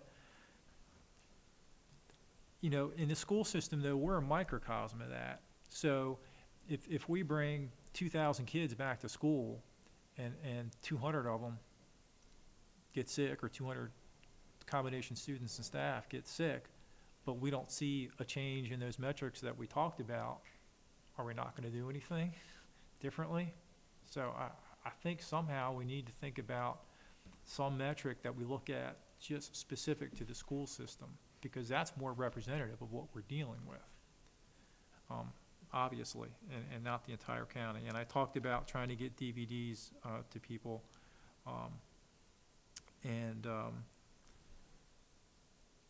again, it's teachers and staff, they have to want to be there, and it may just work out that is the case, because if there's only quarter of the students that feel comfortable coming back, then we're probably okay from a staff perspective. But I think we need to look at again, a metric within the school system that we could monitor after we bring kids back to make sure that there's nothing terribly bad going on. And bringing on some subset of the second phase would certainly make sense to me. Thanks. So, I've tried to be respectful of my colleagues. I have not had an opportunity to weigh in. So I may be redundant, but I do, I'm entitled to my opinion as well. I feel as though we spent a lot of time back in July. We spent many hours coming up with a decision to direct you. That was, at the time, what you were asking us to do, to direct you. And we came up with a plan, and as my colleagues, many of my colleagues have said, we should stick to that plan, and that's my opinion as well. The salient point for me was when I heard you say, should we go to another phase, the children have a choice. There's a choice of parents to have their kids come back or to keep them at home, but our teachers do not. We have asked them to work out of the box, to learn a whole new way of teaching in a short amount of time. They didn't have the whole summer because we didn't know what platform we were using. So in the short amount of time that they've had to prepare, I really do think that they've done a tremendous job with enthusiasm to try to make this work right for our kids. So I think we owe it to our teachers to give them the opportunity to continue to make it right for them. And to Mr. Lucas's point, we need to be sure that they are comfortable in what they're doing, so that our children are comfortable in their learning as well. So I think that what you're asking us for today, once again, is direction. Thank you for bringing it up, because I think we did need to have this conversation, because there's a lot of information out on social media and in the community about what we were going to do today. And I think there was a misconception that we were going to decide today to open schools next week. But I think there were a lot of important points that needed to be discussed and aired. And I respect everyone's opinion and understand everyone's point as well. But for me, I think we have a plan. We need to stick to it. But this is a discussion that we need to continue to have the next board meeting, because if you need the direction that at the next board meeting and we look at our numbers and see that they have increased, that will give us direction to give you direction. So from now until the next board meeting, I think, is it safe for me to say that the consensus of the board is to stick to the plan? Am I correct? Stick to the plan. Roger that. With a target of second quarter. With the target of second quarter. Stick to the plan. But to have this discussion again at the next board meeting. Okay. With the data. Yes. All right. Thank you all very much. Mr. Was there someone else? I saw your hand. I'm sorry, Mr. Just to be clear, we're not taking a census or anything, but it's the goal to move into phase 2 for second quarter. Is that what we're? That's the plan. Okay. That was the plan. So Thank you. Ms. McGraw, just to clarify then, are you saying that we're okay to move forward maybe later in the month to just do the registration so that we can start some planning for special populations, or do you prefer us just to wait to the next board meeting to do any kind of registration to get numbers? My vote would be to wait until we get the information from the superintendent, and so we can all see what the actual numbers of students are. But I believe we need to do the registration to get the numbers. Right. Right. We won't know the actual numbers until we do the registration I'm sorry. process. So maybe That's if true. the, Then In the event that, registration is worded such as our goal is to move Right. into phase 2 at the beginning of the second quarter, at that time. all or parts of phase 2, can it be phrased that way? Well, if we gather information from all of the subgroups of phase 2, then we'll know. We can still disaggregate that by subgroup the way that you suggested. Sure. To Ms. Abel's point, though, when the registration, is sent out, based on the board's final decision, okay? It might be all of phase two, but it might not be all of phase two, so you wouldn't want to give the perception to every subgroup. That's all I was trying to say. And we can make it very clear that it's for planning purposes. Perfect. That's understandable. Yeah, that's good. Was there one other hand? Yes, sir.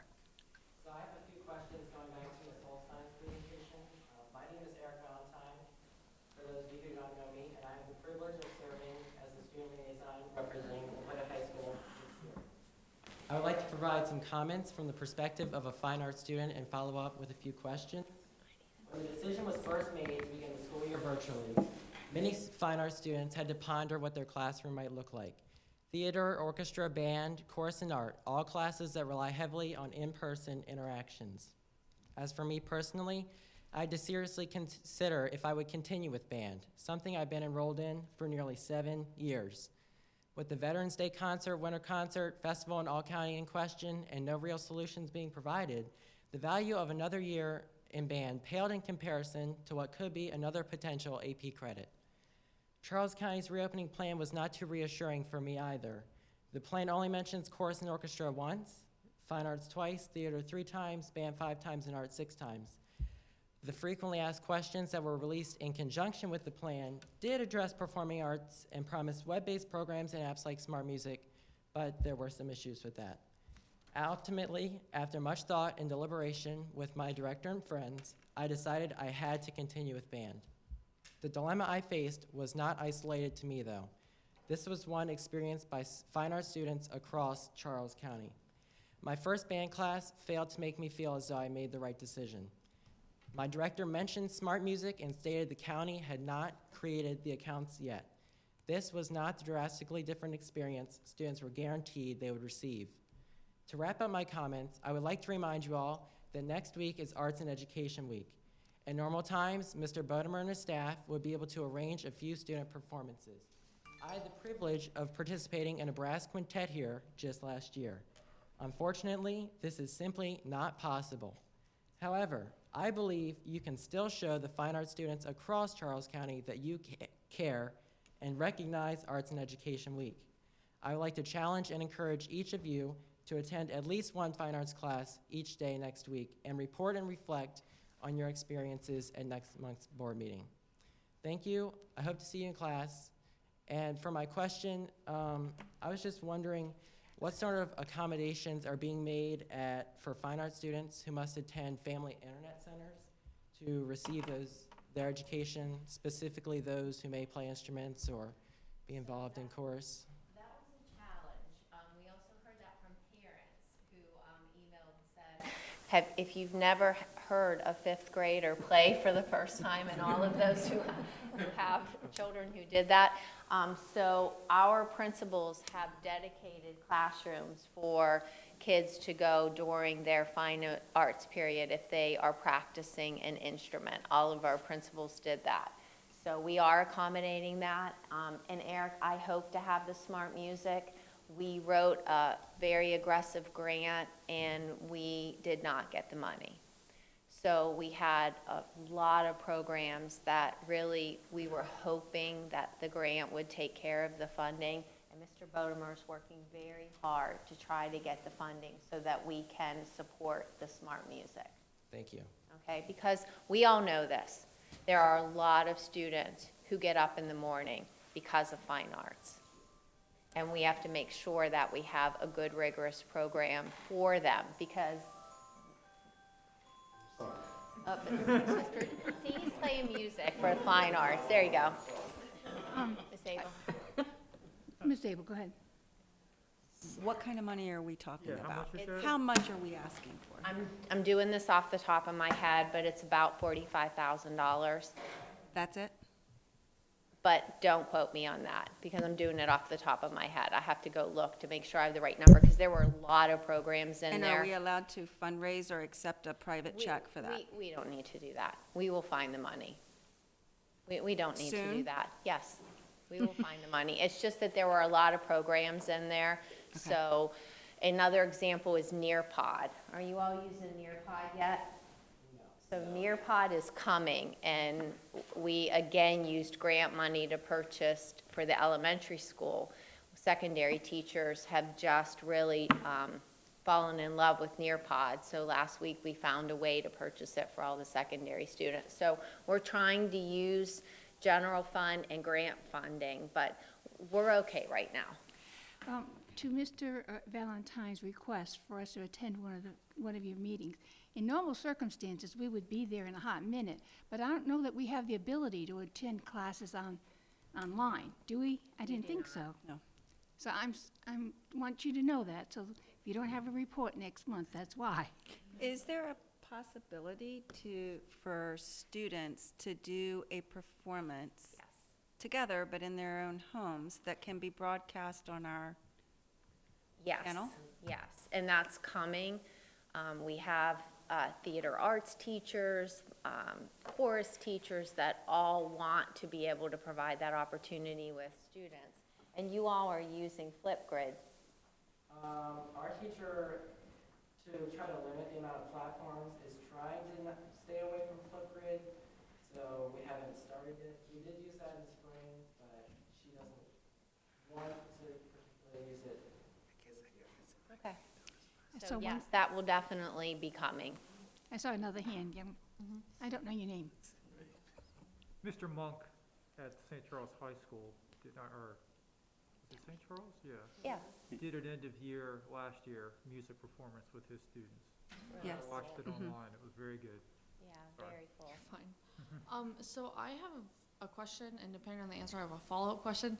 So could you tell me all of the different populations in the special populations? Okay, Dr. Hill, do you have the reopening plan? I don't want to miss one. I do. It's special education, 504 plan students, students without internet connectivity, homeless and displaced students, students enrolled in specific career and technical education programs, and children of employees of CCPS. So I do have my follow-up question then. So with the CTE, students going back to school, I just have a question about whether some students choose, their parents don't want them to go back to school, and the students who do go back to school in the CTE programs, how equal is that going to be? Because are the students in school going to be having opportunities the students inside their own homes are going to be missing? Yes. I mean, that's the honest answer is yes. And then, because the programs that we've chosen to be first to come back are really the programs where you can't do that hands-on piece at home. So, And it's not every CTE program, it's specified CTE programs. I also failed to mention English language learners, they're in that group also. and So your parents and students will have to weigh the will some options there. students miss the opportunity? Because I know that some programs, at the end of your program, you get certified and they have different benefits. So some students will miss that. Is there an opportunity to make it up?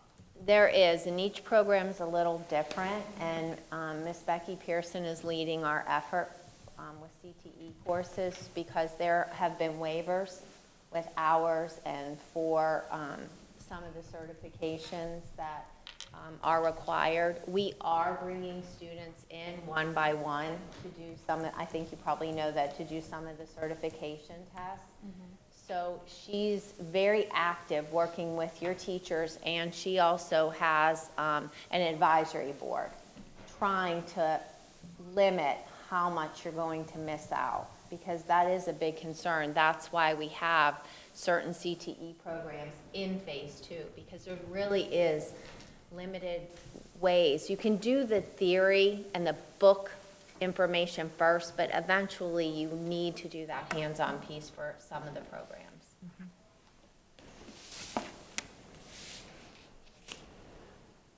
Thank you. May conclude. Okay. So we have one more report item from our deputy superintendent, and then we'll take a break. So we'd like to have the lady of the hour, Ms. Charmaine Thompson, our technology guru. Good afternoon, board members, Madam Chair and student member of the board and Superintendent Hill. I'm Charmaine Thompson, Chief of Instructional Technology, so I asked to come today to present some updates to you. First, there's a lot of what has already been said that I was going to provide in my update, so I apologize in advance for you hearing it again, but I think it's essential. My staff has worked overtime around the clock to support upwards of 26,000 students. To date, we've distributed 7,900 high school student laptop devices that did come on time, and another 9,200 additional requests that came in. I just wanted to add to that, never in a million years did I think at this date we would be going one-to-one with the staff that we have, and we did. And I want to commend my staff, given the long hours they've put in, coming in, doing the work that they're doing, they're committed. I think they've done pretty well with a staff of roughly 30 plus CAs, turning around the requests that we've received and still receiving. We're literally going up hundreds and hundreds per day for laptops.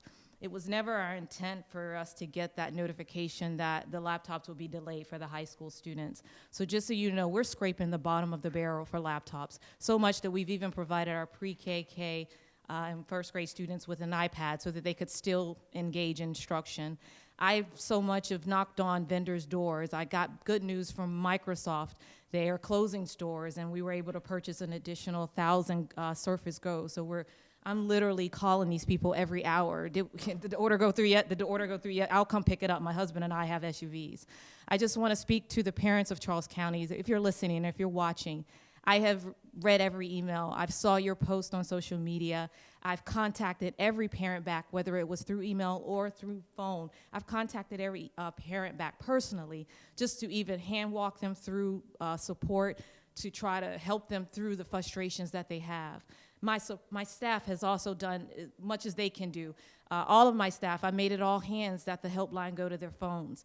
I have Jabber on my phone where my line is transferred to my cell because I didn't want to miss a call. I've worked over weekends, this in addition to my staff, at night, contacting, talking to parents, walking them through, students as well. So I just wanted you to know that we're working overtime to make this right, and we're going to make this right, and we're committed to get this right, no matter what it's going to take.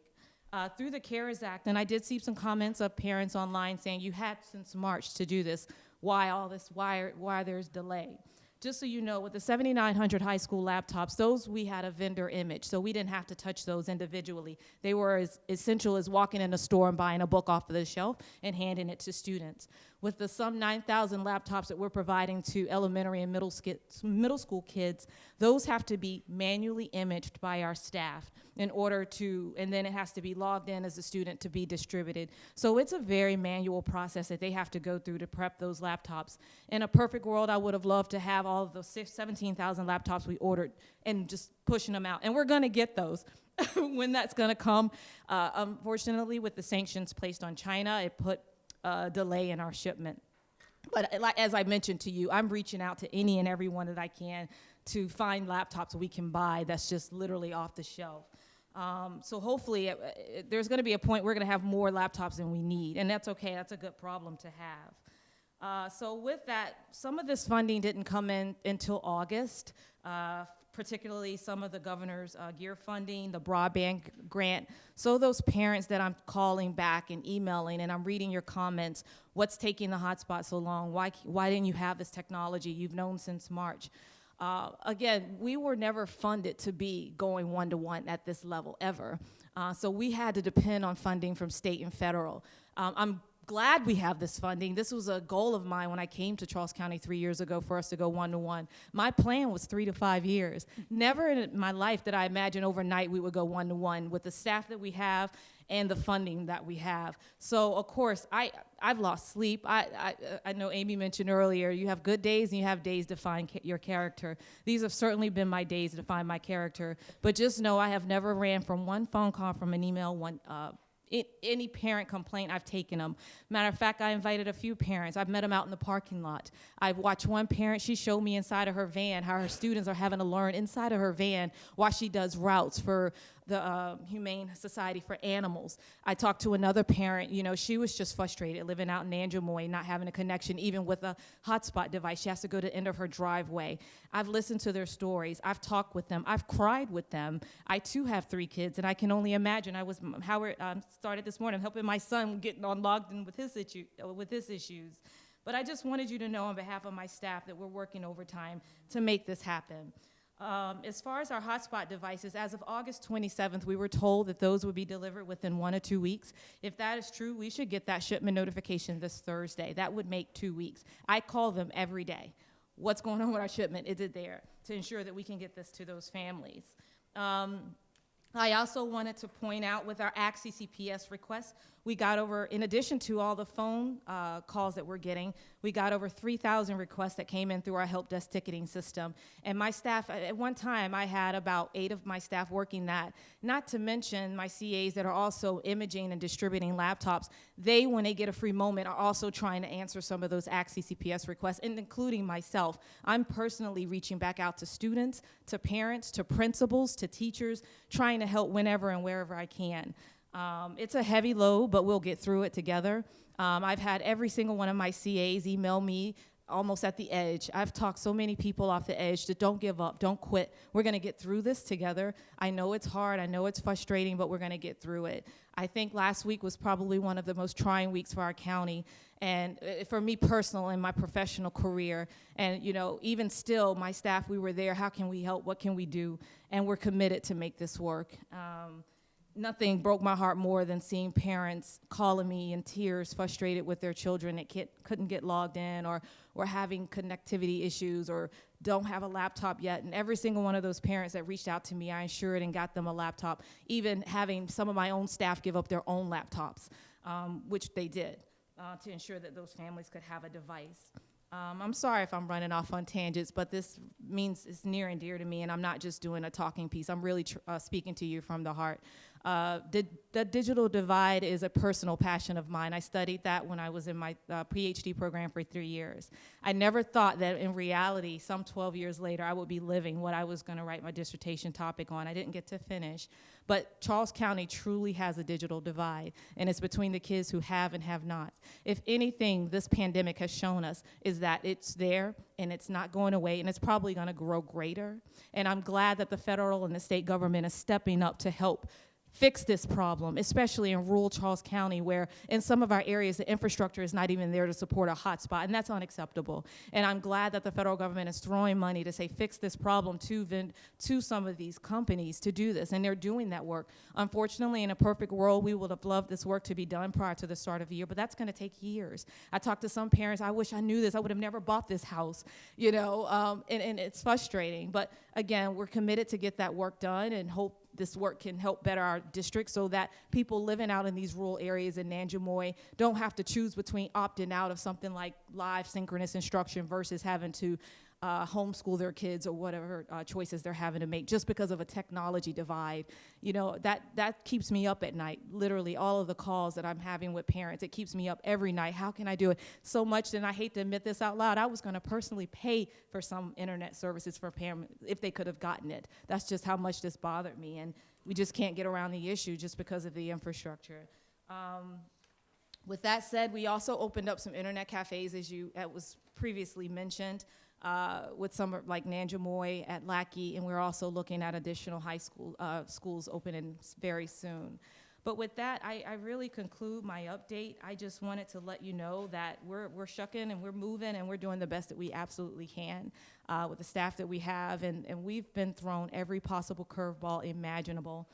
From a pandemic. I mean, obviously people are having to choose between hierarchy, Maslow hierarchy needs of not being in a livable situation to do I care I even have hotspot? They don't care. They're trying to focus on where we're going to eat, where we're going to live. People have lost their jobs. I've talked to parents in the parking lot. They don't even know how they're going to pay their bills. The least of their worries were getting a hotspot device. So I hear you, and if parents, are you listening? I hear you. I stay up every night trying to come up with, creative solutions so that you can get connected. And we're not going to stop till we come up to a reasonable solution to help you all. And I apologize. I know I can't help that, we had these delays, but it was something beyond our control. So much that I even asked, can I come pick them up? My husband and I have an SUV. Where do we need to go? They're like, if you want to fly over to China, go right ahead. But I'm just really, if anything, I think the good out of this is that we'll be well equipped with 21st century learning come the future. We're going to be more than ready to go one-to-one full speed ahead from every grade level. And that really just concludes the update I wanted to give to you. If you have any questions, I'm open. I don't have a question yet. I'll take questions, but I just want to say if I can speak. Thank you very much for your commitment and your dedication to our school system. Your passion certainly has come through today. I certainly hope that the public has been listening, because there are a lot of critics out there. Yeah. And to hear what you have done over the last few weeks just says you need a halo. Thanks. And we are truly grateful. I think I speak on behalf of my fellow board members to say how grateful we are that you're part of our system. Thank you. Thank you very much. Now I'll take questions, because I'm going to cry. David. Not a question at all, just kind of the same thing. Thank you. What you and your team have done this week is almost the impossible. In today's society, it's so easy for people to be so negative and say the dumbest things ever. I mean, one of the downfalls about social media is people, it's so easy to criticize, and they'll say things they'll never say to anybody's face. I hope those people watch this today, because what I saw was a young woman very passionate that clearly hasn't had much sleep in the last 2 weeks. That is showing a lot of dedication. So I hope those people that get on social media and are so quick to criticize, especially, unfortunately, you see even things from people that work in this system saying that this was all set up to fail so that we could push forward. No, that's just stupid. I mean, that's ignorant, and I hope that people who think that and say that are watching this today. And I can't thank you enough. I cannot thank you enough, and you guys have done a fantastic job. Thank you. I'll go 1, 2, 3. Just ditto the comment I could only imagine, as I was pacing around the house the first week of school and the challenges with the internet, and I have 110% in your capability, in your professionalism.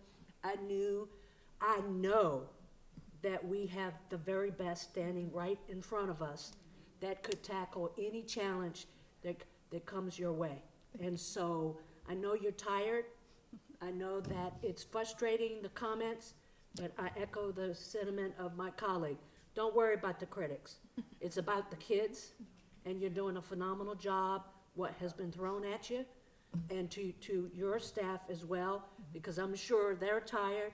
Thank you, and I'm confident that we'll get even better. So there was never a doubt in my mind. So Charmaine's in charge. We've got the best. We're going to make it happen. Don't worry about the critics.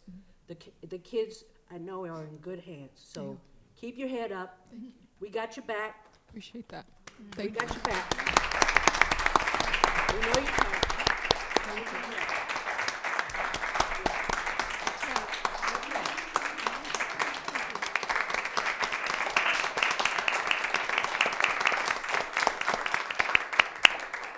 And if it wasn't COVID right now, I'd come hug you.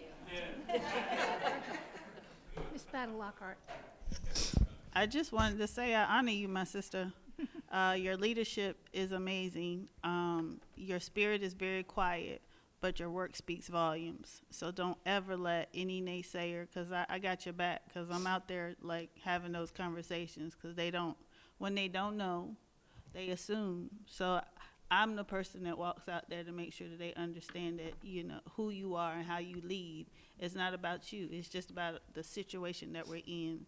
So thank you, and I honor you today for your leadership. Echo the comments of my board members, and I know a couple of folks who were putting together those computers, and they'd say, you know, I'm tired, but it's a good kind of tired, you know, like you put in a hard day's work, and you're so thankful for what you're doing. So I appreciate your leadership, and for all our teachers and staff too, you know, it's a big learning curve for them, and especially to go from what they were doing last year in teams and having to make this transition, and kudos to them too, but I know you've done everything to make it as easy as possible, so thank you very much. Thank you. That concludes my update. Thank you so much. Thank you. Okay. All right, we're going to take a 10-minute break. So we convene at 3:45.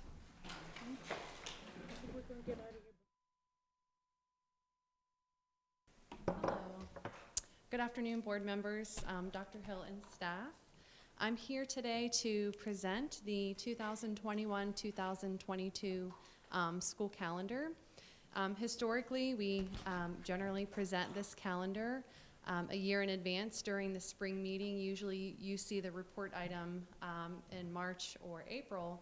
However, due to COVID-19, our schedule changes, the calendar approval process was delayed. So just a little bit of details about the 2021-22 calendar. Staff developed 2 calendar proposals. They're both listed on board docs. Both include a pre-Labor Day start date for students. Both include the 180 state-required instructional days for students and the 190 contracted work days for teachers. The proposals are similar with the exception of spring break closures and the last day of school for students and teachers. So just to briefly run through option 1, it follows our current school year calendar model, which includes a pre-Labor Day start date. It has 3 days off for the Thanksgiving holiday for both students and staff.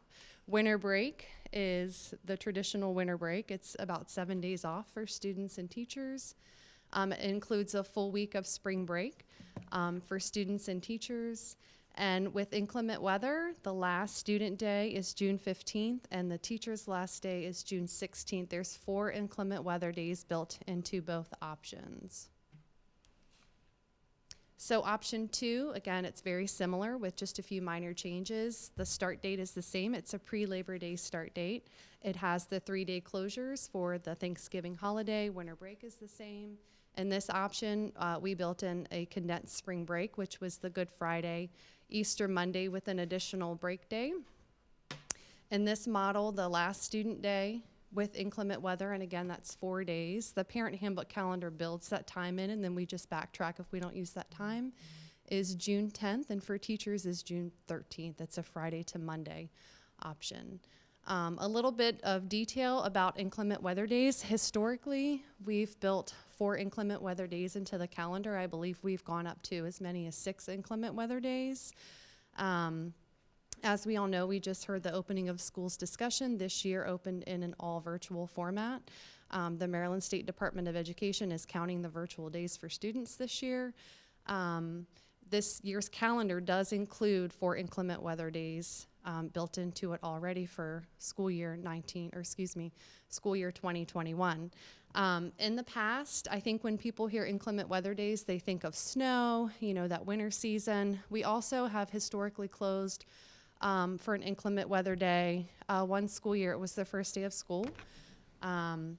We also have closed in April before due to, power issues or, some tornado activity in certain parts of the county.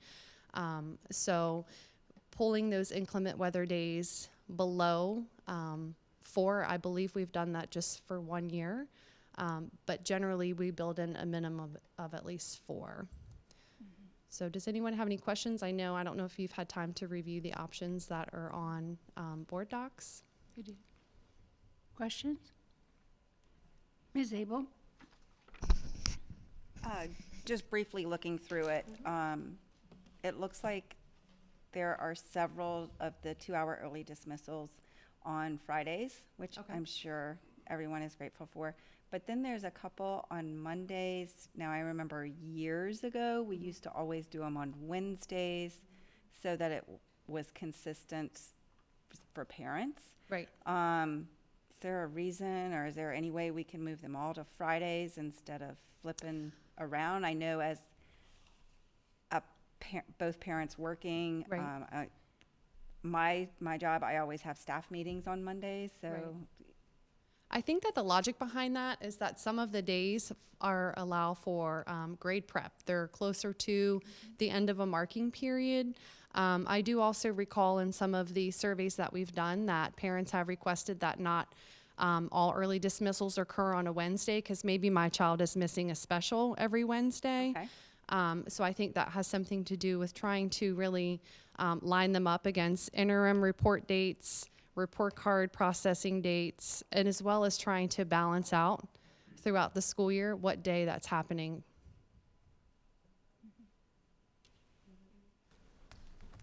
Mr. Hancock? Any other Mr. Hancock?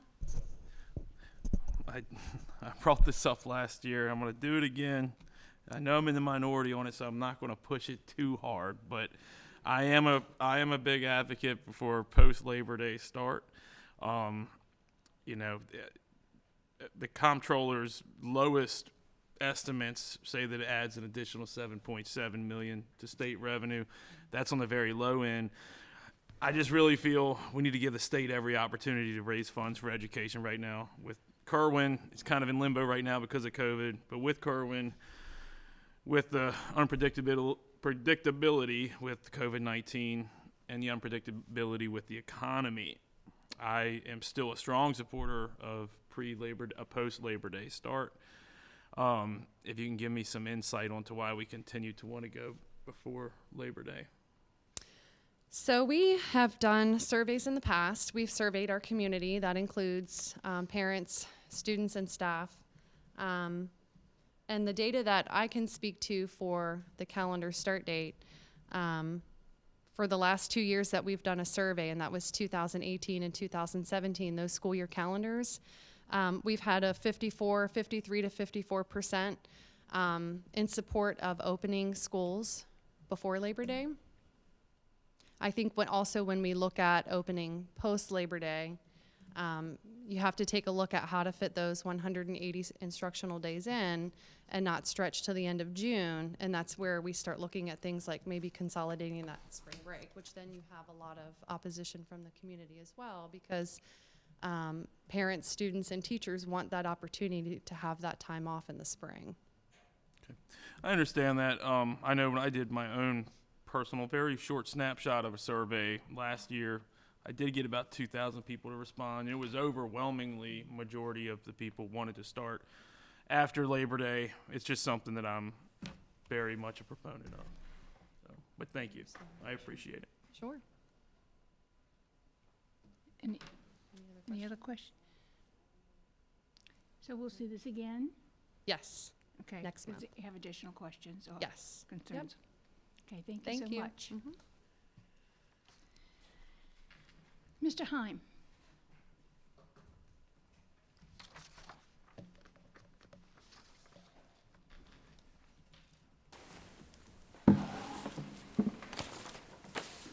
Good afternoon, everyone.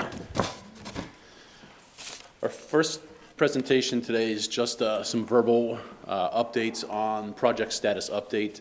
That document was uploaded to Board Docs last week. Just would again like to reiterate our enthusiasm, excitement for presenting in a future board meeting to highlight some of those projects on that, particularly the two major construction projects that are ongoing right now at Eva Turner Elementary School and Benjamin Stoddard Middle School. Two of those projects are going to take care of obviously updating and renovating those buildings, but also take care of two of our open space schools, which has been a priority for the school system. And we've also been able to take advantage of the fact that we don't have students in the building to start some other smaller scale projects in some of the buildings, replacing some gym floors in some middle schools and elementary schools. Also doing some flooring work in a couple elementary schools. One in particular, Wade Elementary School. So if Ms. Pelko had nothing better to do today and is watching the board meeting, I'd just like to let her know and the public know that we are taking care of some of those flooring issues over at Wade Elementary School. So along with that and a number of other projects, we'd like to highlight them in the future. So at this point, we're here for any questions you may have on any of those projects. No, but I don't have any question, but I'm glad to hear that you're going to do a presentation on what's happening at Turner and Stoddard. I'm interested to see what the progress. Absolutely. Was there a question? I'm sorry, Ms. Wilson. Thank you, Madam Chair. I'm curious to know, over at McDonough, you are drilling? Yes, so we've had some on and off again issues with the existing well there. So over the last couple of years, we've had the well down for different reasons. So we are in the process now of drilling a new well for that school. So we'll have to work with Glenn Bell over in safety and risk management, and also the state. So once that well is completed, we have to go through a number of inspections with it before we can begin using that well. And then we're deciding what we'll do with and again, that'll be a state decision, whether we can keep the current well up as a backup plan. But that is all based upon getting approval from the state. Thank you. Okay. At this point, I'm going to step to the side and I'm going to invite up Jason Groth, who's the Deputy Director for Planning and Growth Management, also Ben Yeckley, who's a Planner 3 in Planning and Growth Management, and they have a presentation on school seat allocations. As we're all aware, we've had some discussions over our last couple board meetings regarding some proposed legislation on how the school seat allocations are allocated. So we are very grateful that Jason and Ben are here today to give a presentation to the board, and then obviously afford all of us an opportunity to ask any questions we have of them. So at this point, I'm going to go ahead and turn it over and invite Ben up here to take my spot and turn it over to Mr. Groth and Mr. Yeckley. Welcome. Thank you. Thank you for having us. Sure. As Mr. Heim said, I'm Jason Groth, Deputy Director for the Department of Planning and Growth Management for Charles County Government. And Ben is a senior planner with us, and we are here today to go over the basics of the proposed school allocation policy changes. I don't want to scare you, but we have 20 slides. I promise you we will go quickly, but not so quickly that you can't digest them. And then, of course, our last slide in the presentation, we essentially have summarized the major points from the discussion that you all had with the county commissioners last week. And so we'd like to talk about those items a little bit if you wish. But the main point we're here today is just to give you an opportunity to hear firsthand the gist of the policy changes that are being proposed. One thing I'll say before we get started is just to say that this is just the beginning of the process. As you know, the Planning Commission is considering the policy proposal right now to make a recommendation to the county commissioners. The county commissioners have the ultimate decision in the matter, obviously their discussion with you last week has a bearing on their consideration of those points. And I think that this is a nice opening to the dialogue to that process. So I just wanted to make sure everybody was clear that this is the beginning, not the end. So anyway, next slide. Okay, so the goals and objectives of this policy, what are they? That is that we've been asked as staff to develop a policy that does three main things. First is to create predictability for the county commissioners, the Board of Education, and the development community. And that means in terms of timing of development and when things are to occur. Second is to encourage growth in the development district and the opportunity zones. And then third was to encourage mixed-use development and affordable workforce housing type development. I'll get more into those in just a minute. I will say that I am going to focus on the latter one, the affordable and mixed-use developments, and Mr. Yeckley is going to talk about the other two in his part of the presentation. So affordable workforce housing, I'm going to spend just a few minutes on this topic because this is a very nebulous topic that everybody doesn't quite understand until you put a definition to it. So that's what I'm going to do for a few minutes. First, definitions of affordable or workforce housing differ by the source. Often there's a stigma with the term affordable housing. Affordable is also, of course, in the eye of the beholder. What's affordable to me may not be affordable to somebody else, might not be affordable to you. In terms of a definition. So we start with the median family income. That's across the country, that's what people use as a guide in terms of affordability. And it's measured by cost burden of housing. Next slide. So very quickly, 2017 median family income for Charles County was $110,300. That's a pretty high number.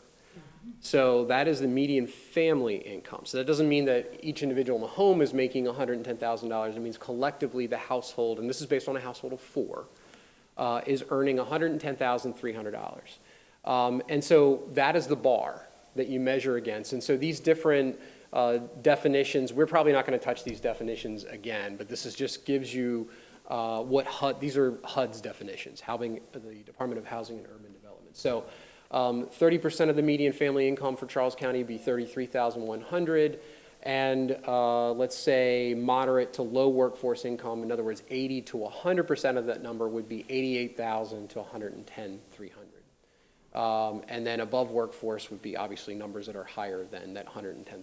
Next slide. Housing affordability. So housing affordability is defined, and many of you have probably heard this term before. Your housing costs really shouldn't be any more than 30% of your household income. So if you're spending greater than 30%, then you may be experiencing a shortage for other items such as food, clothing, your utility bills, and so on. That definition would be cost burden then. You would be cost burden if you spend more than 30% on your household, 30% on your housing affordability. And so severe cost burden would be if you're spending more than 50%. Next slide. In terms of housing needs, so the American Planning Association assisted Charles County in 2018 and did a housing project, essentially studying what are the housing needs, what is the housing affordability, specifically in Charles County. And you can actually see the study if you go to the American Planning Association's website, which is planning.org. If you do a search and just type in Charles County, it's the first thing that'll pop up. So the demand essentially as of that study was that we needed roughly 1,823 affordable units by 2025, and the details of that, of what level of affordability are actually in the study. So the county would need roughly 365 units per year, and I have their updated number, and what that means is 2018 is now 2 years back. So we would have to do a little bit of subtraction to see how many affordable units were built between 2018 and 2020. But assuming that none were built, the number would be roughly 365 units per year in affordable.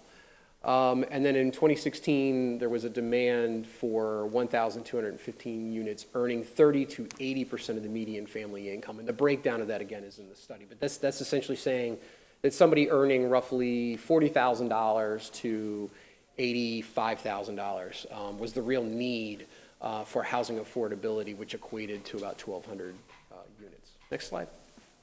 Okay, so affordability, this gives you some real context.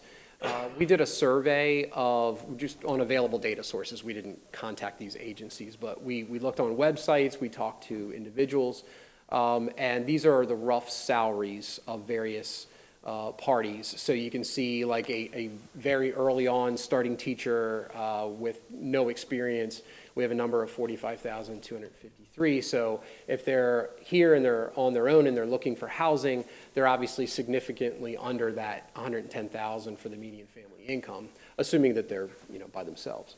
Other correctional officer 43,000, the police officer recruit 40,000, so on and so forth. You get the idea. Next slide.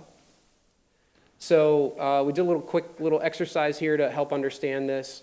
The average elementary school teacher who's a bit seasoned, earnings as we did a little research was $67,790. You take out 30% for taxes, sort of the FICA items in your paycheck. That reduces your remaining income to $47,000 a year.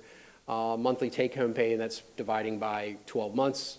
You're down to $3,900, and then 30% of that housing amount is roughly $1,700, which is actually, if you compare that, is actually 43% of your take-home pay. Starting planner at Charles County Government, $53,000. You can see the numbers on down. So their housing affordability is $1,300 a month. And then a state police officer, their housing affordability would be roughly $1,200 a month. Next slide. So what is a rent payment or a house payment that is less than 80% of the median family income?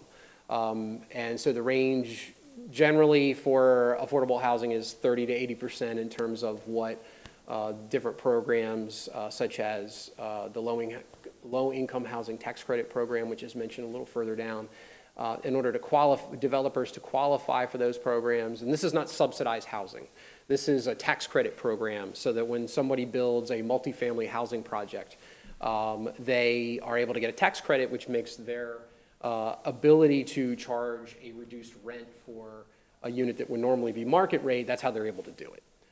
So we're not talking about trying to find subsidized housing programs or anything like that. These are simply developers that work within HUD programs, mainly in tax credit programs, where they're able to commit to doing a rent or a payment that is within this range that we're talking about here. So again, enabling folks who don't have that median family income of $110,000 a nice affordable place to live. So on average, this low-income housing tax credit program, or what we call LIHTC, L-I-H-T-C, requires an average of the rentals to be 60% of that MFI. So the way they do that, you can see a little further down, is they'll do half the project at 40% MFI and half the project at 80%, thus averaging out to 60. And so they get a range of affordability in their project. And that it creates inclusionary housing. Next slide.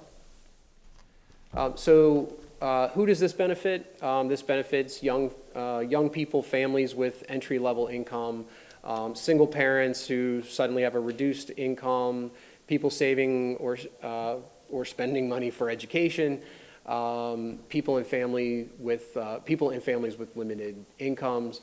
Helps provide a bridge to home ownership. In other words, a lot of people, joke with me that their kids are living with them until they're 35 years old. This is to help alleviate that to some degree. So I heard a few chuckles. It was meant to have a little chuckle. But essentially, this is a bridge, hopefully, to home ownership. It gets people out on their own to be self-sufficient and so on. And then, of course, again, it promotes inclusionary housing. What is inclusionary housing? That essentially means that you have somebody, it's the concept of the YMCA, somebody working out to a well-to-do lawyer who is in an entry-level job. You would never know it. They live right next to each other, but you would never know it, and it's because it's inclusionary housing. Next slide. Okay, so that sort of ends my talk on affordable housing. This very quickly, I've just got 2 slides on this, and then we're going to move into the meat and potatoes. Mixed-use development, what is mixed-use development? It's exactly like it sounds. It's where you mix residential, commercial, retail, and institutional uses together in one area. Generally, the way you accomplish that is the residential is usually multifamily, but it doesn't have to be. So it doesn't have to be apartments. It can be townhomes. It can be villas and any number of designs. Now, most of these you can see are more like renderings. And the reason for that is because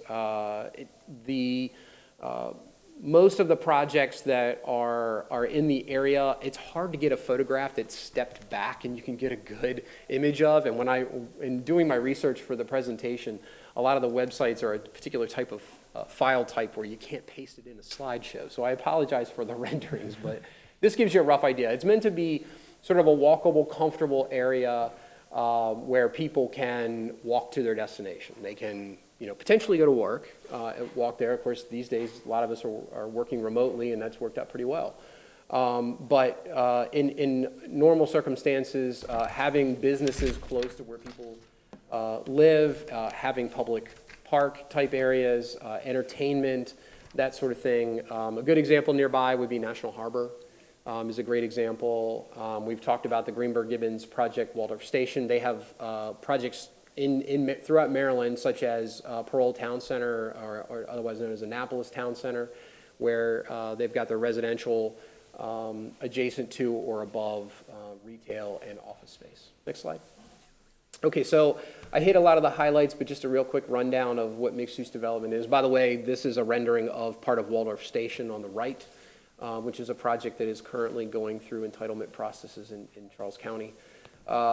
It's a walkable community, just like it sounds. So you come down from your residential apartment or condominium or villa or what have you, and you walk to the movies, you walk to your entertainment, you go shopping, so on and so forth. Transit oriented, so we have long been planning a transit service from the Branch Avenue Metro Station down into Charles County. This is the type of development that would be near the stations, and so somebody could hop on the Metro and make their way to their destination, such as work or entertainment. It's a place that you can live, work, play, and shop. I've pretty well said that. It has a lesser footprint on the land, so we're developing less of the rural lands and concentrating more folks in the urban-suburban area. Less vehicle trips, less cars on the road because you don't have to drive in a lot of your destinations. Attracts talent. A lot of people I've spoken to, I asked them how their kids are doing because I knew they graduated college. They said, oh, well, they moved to Arlington, or they moved to Alexandria, or they moved to DC. Well, why do they do that? Well, there's nothing for them here. So the idea is that we want to try to build some of those types of places here. The tricky part is it requires allocation. So that's one of the reasons why we're here to talk to you, is because you can't build an apartment complex when you give them 20 allocations. They have to build 50, 100 apartment units at a time, and they need allocations for that. So we needed to develop a policy that put us in that place. So we'll talk more about that. But essentially, that's what it takes. I mean, you can see the building off to the right. It's not a huge building. It's not ominous. It's not a skyscraper. It's 5 stories at highest. And they can put a fair amount of apartments in there, and we need to work with that. It does require more infrastructure, so water and sewer, road upgrades, that sort of thing, and we're working on all of those things. The developer is doing most of that. And then closer coordination, because we are going to require greater levels of infrastructure, more school allocations, that sort of thing. We need to work closely together on this. So next slide. All right, so this is where we transition to Mr. Yeckley, and I'm here to help as things go along. Ben?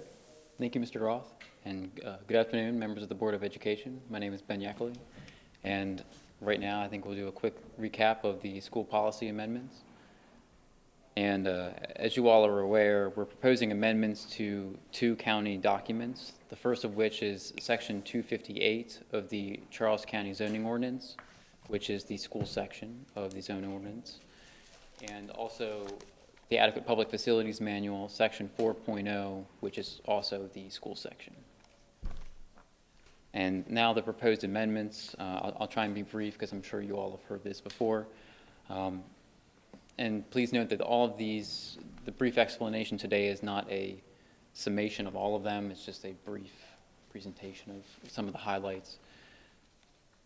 The first amendment is to simply apply the student yield factor directly to the project, and this will be used to help determine and grasp a more accurate count of how many students are generated from each particular development project that is proposed.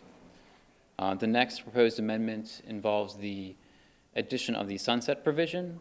More specifically, I guess I can start in the order of this. So projects that are currently on the school allocation waiting list, once they reach the 6th anniversary of their initial approval, they will be offered 25% of their remaining school allocations per year for 4 consecutive years, thus adding up to 100%. This was the grandfathering provision that came up with throughout this process. For all future projects that would be added to the school allocation waiting list after the adoption of this policy, they would receive 50% of their total allocations on the 6th anniversary of their approval, and the remaining 50% of their allocations on the 7th year of approval. So it's a little bit different in terms of the grandfathering provisions and projects in the future, but it all hinges upon the year 6 as a start date. And as a special note, that the sunset provision does not apply to development projects that have a valid development rights and responsibilities agreement or a DRRA. Next slide, please. There we go. Next, the priority development projects, or PDP projects, as we call them for short. They apply to projects that are in the priority funding areas of the county that meet at least one of the following criteria. Number one, they must be a mixed-use development, as Jason mentioned. They must contain at least 25% affordable or workforce housing, and I'll go over both of those definitions shortly. Or the number three, they must be located, the project must be located in either of the work zones, the Waldorf Urban Redevelopment Corridor zoning districts. This also includes that these PDP projects must have a recorded development agreement that lay out a build-out schedule for what years they would like to build, how many units, so on and so forth, so that way the county commissioners, the Board of Education, we can all work collaboratively to plan for the future. And we're not blindsided by 100 units in a particular year. We can plan for it.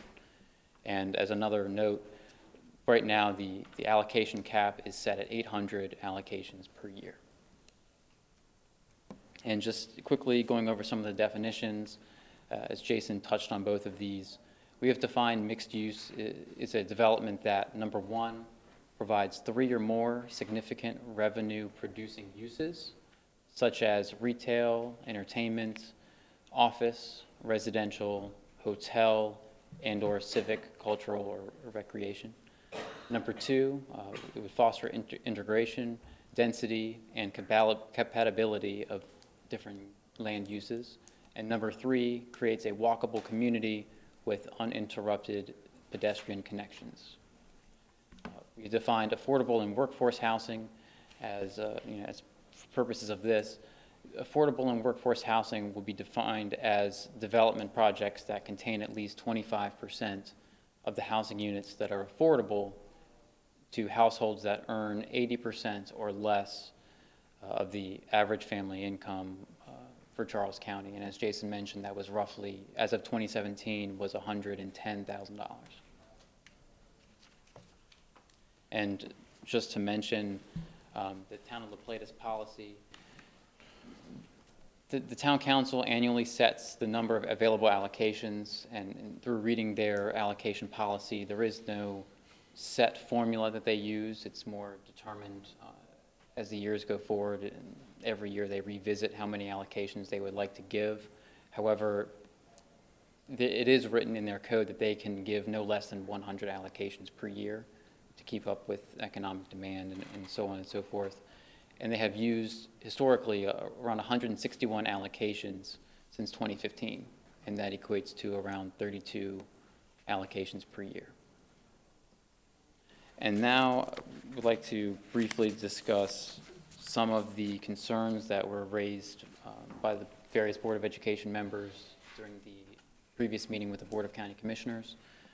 The first concern that we would like to bring up is the board's concern that the priority funding area was too large of an area for the priority development projects or PDP projects to apply to. And as you all may know, the original designated area for the PDP projects was originally the Opportunity Zone and the Development District. So throughout the development of this policy concept, it was changed to apply to the priority funding areas. So just a little bit of background and history there. The next concern was that the proposed cap of 800 PDP allocations was too many. The cap of 800 allocations under this policy is intended to enable 3 to 4 mixed-use or multifamily projects to occur at one time. While this amount of allocations is greater than what we currently administer, it enables multifamily dwelling projects to be built that we are seeking to encourage with this policy. And as I'm sure you all are aware, multifamily dwellings generate the fewest number of students per dwelling. Therefore, since these units are also paying the excise tax, it gives the county and the Board of Education the most bang for their buck in terms of the addition of school capacity for while units that are also paying the excise tax. It has the lowest amount of school student generation, and therefore we're hopefully contributing less students with multifamily dwellings, and the data shows that it does, but we're also getting the same amount or a little bit less for the excise tax, but we're also getting that money also. Another concern was the lifespan of allocations, and under the current policy, the school allocations are valid for 2 years with an option to extend the allocations for an additional 2 years. The majority of developers apply for the extension after their 2 years and take the additional time to complete the remainder of the permitting process. By granting them additional time, it would allow the county and the Board of Education staff more time to plan for any additional capacity needs. This proposed policy change allows the developer 1 more year, for a total of 5, over the current 1 more year over the current policy, and would enable allocations to match other development policies that we have in our Charles County subdivision regulations. This additional year will eliminate the rush of developers trying to record their lots before the expiration of those particular allocations. Another concern was the need to count all allocations that come from the towns, as well as St. Charles and from those from the DRAs. PGM staff currently tracks all allocations that are issued and used each year, and this information can be provided for the board's discussion at the joint allocation meeting between the Board of County Commissioners and the Board of Education. And just as we mentioned earlier on in this presentation, the town of La Plata is averaging around 32 units per year. So as time goes forward, we will incorporate that data in with our presentation to the joint boards. Another concern was the need to count all, excuse me, I just touched on that. The next concern was how to deal with the sunset provision allocations. Under the current policy, a development project may never be granted allocations, which creates significant unpredictability. Anne Arundel County has a sunset provision that enables a development project to be granted their allocations at the end of 6 years. So their policy is they get 100% of their allocations after 6. And with our proposed policy, we have broken that up 50% on year 6 and 50% on year 7. This creates a more predictable time period for developers as well as the county and Board of Education. And today, the county staff provides all residential development plans to the Board of Education upon their submission and continues to coordinate with the Board of Education staff throughout the process. If we get significant revisions that would alter how many students, or excuse me, how many lots a certain project is proposing, we would reroute it to the Board of Education and that it could properly be used for planning in the future. And the final concern we would like to touch on is funding. Funding will definitely be a key piece of this policy as we move forward, and we will need to, and the need for work with our other county staff. In the recent joint meeting, with the county commissioners and the Board of Education, the commissioners made several affirmative comments relating to this need. And our fiscal services staff is prepared to meet with your staff to further discuss this moving forward. And Jason, was there anything else you'd like to add?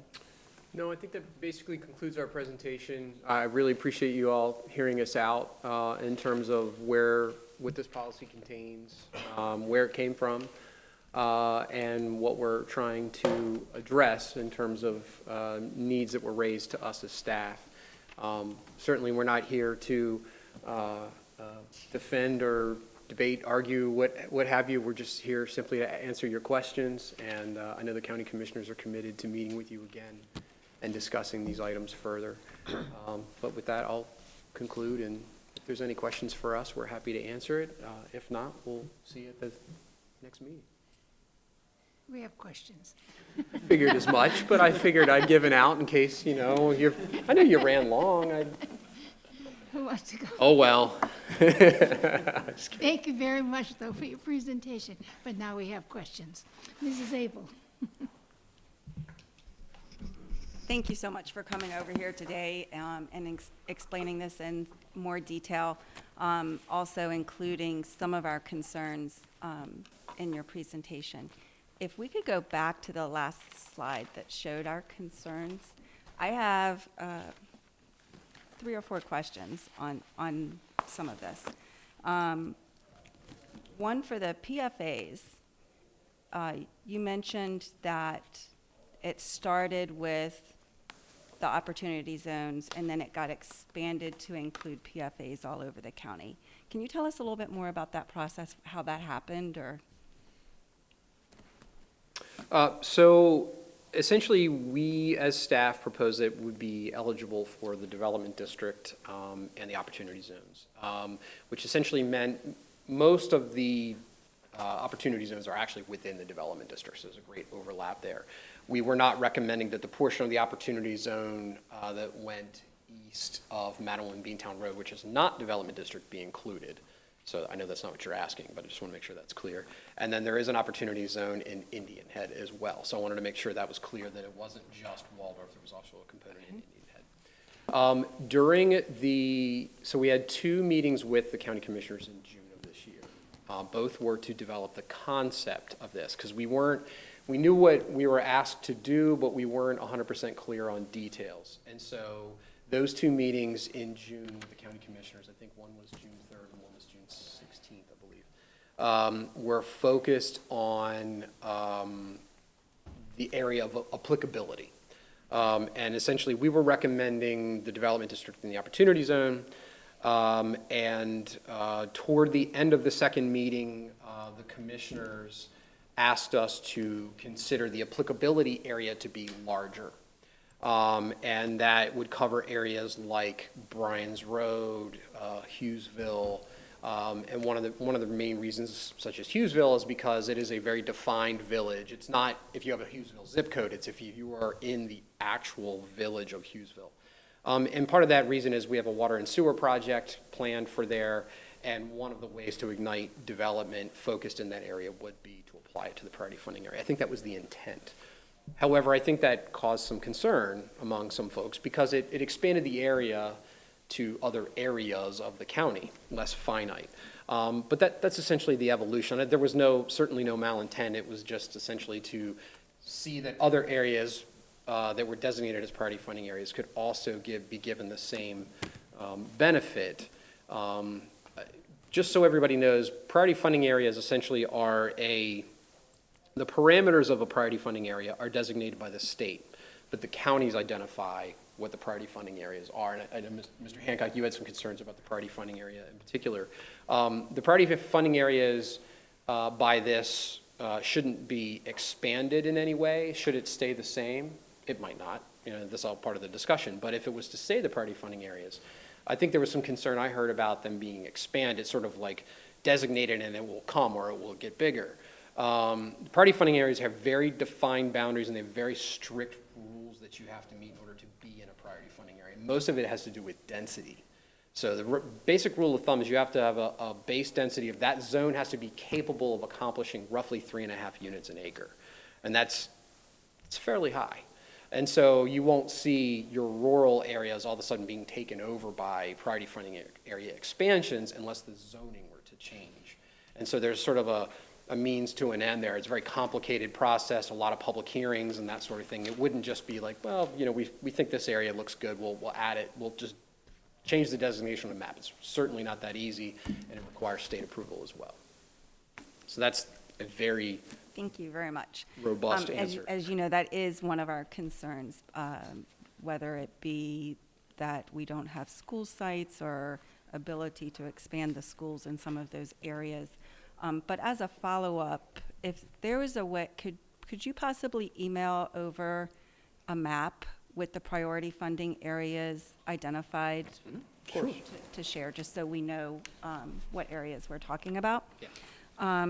Also, so my next question is about the 800 cap and how you came up with 800, because that does seem abnormally high. So the process behind that. Essentially, the cap of 800, as Mr. Yeckley mentioned in his comments, was looked at as we looked at sort of your average multifamily project would probably have somewhere between, say, 150 and 200 units. And to have 3 or 4 of those projects spread throughout the applicable area at one time. So in other words, they wouldn't necessarily all be in the same school district. They could potentially be spread across different schools depending upon where they are. The cap of 800 per year was designated or thought of as being a rough number that would accommodate the numbers that we thought would be reasonable in terms of development. Now, I will say that keep in mind that 800 would be the number of allocations or building units, not students.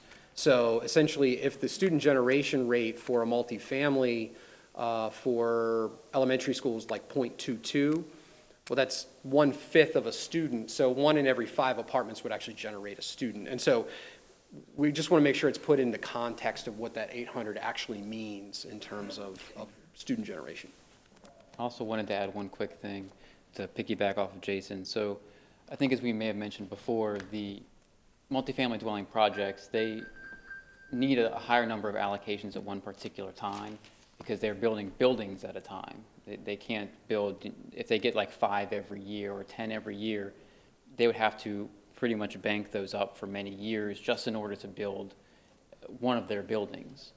And under the current policy, that's not really possible. So the reason why we had them also a little higher was to incorporate that so that way 3 to 4 of those projects could get a sustainable amount of allocations each year. So just wanted to add that. Great, thank you. As you said earlier, we're just asking questions and getting some clarification. right, We're not of here course. to debate anything at this point. Make sure you all have the So, information. the sunset provision, you mentioned it's very similar to Anne Arundel County. Was there any data taken about the other counties and jurisdictions across the state? How does it compare overall? There was. The idea of the sunset provision was formally thought of from them.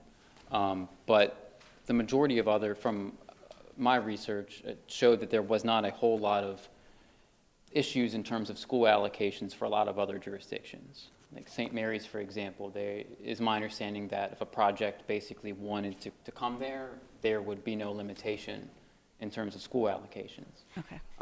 So looking at jurisdictions that had similar issues, and Anne Arundel has the same kind of thing, and that's why they implemented the sunset provision, was to give that light at the end of the tunnel and give proper time for everyone to plan.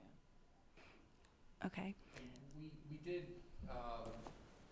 you saw there were 2 different provisions under the sunset provision. One, as Mr. Yeckley's part of the presentation covered, was the 25% per year, and that was for projects that are on the list today.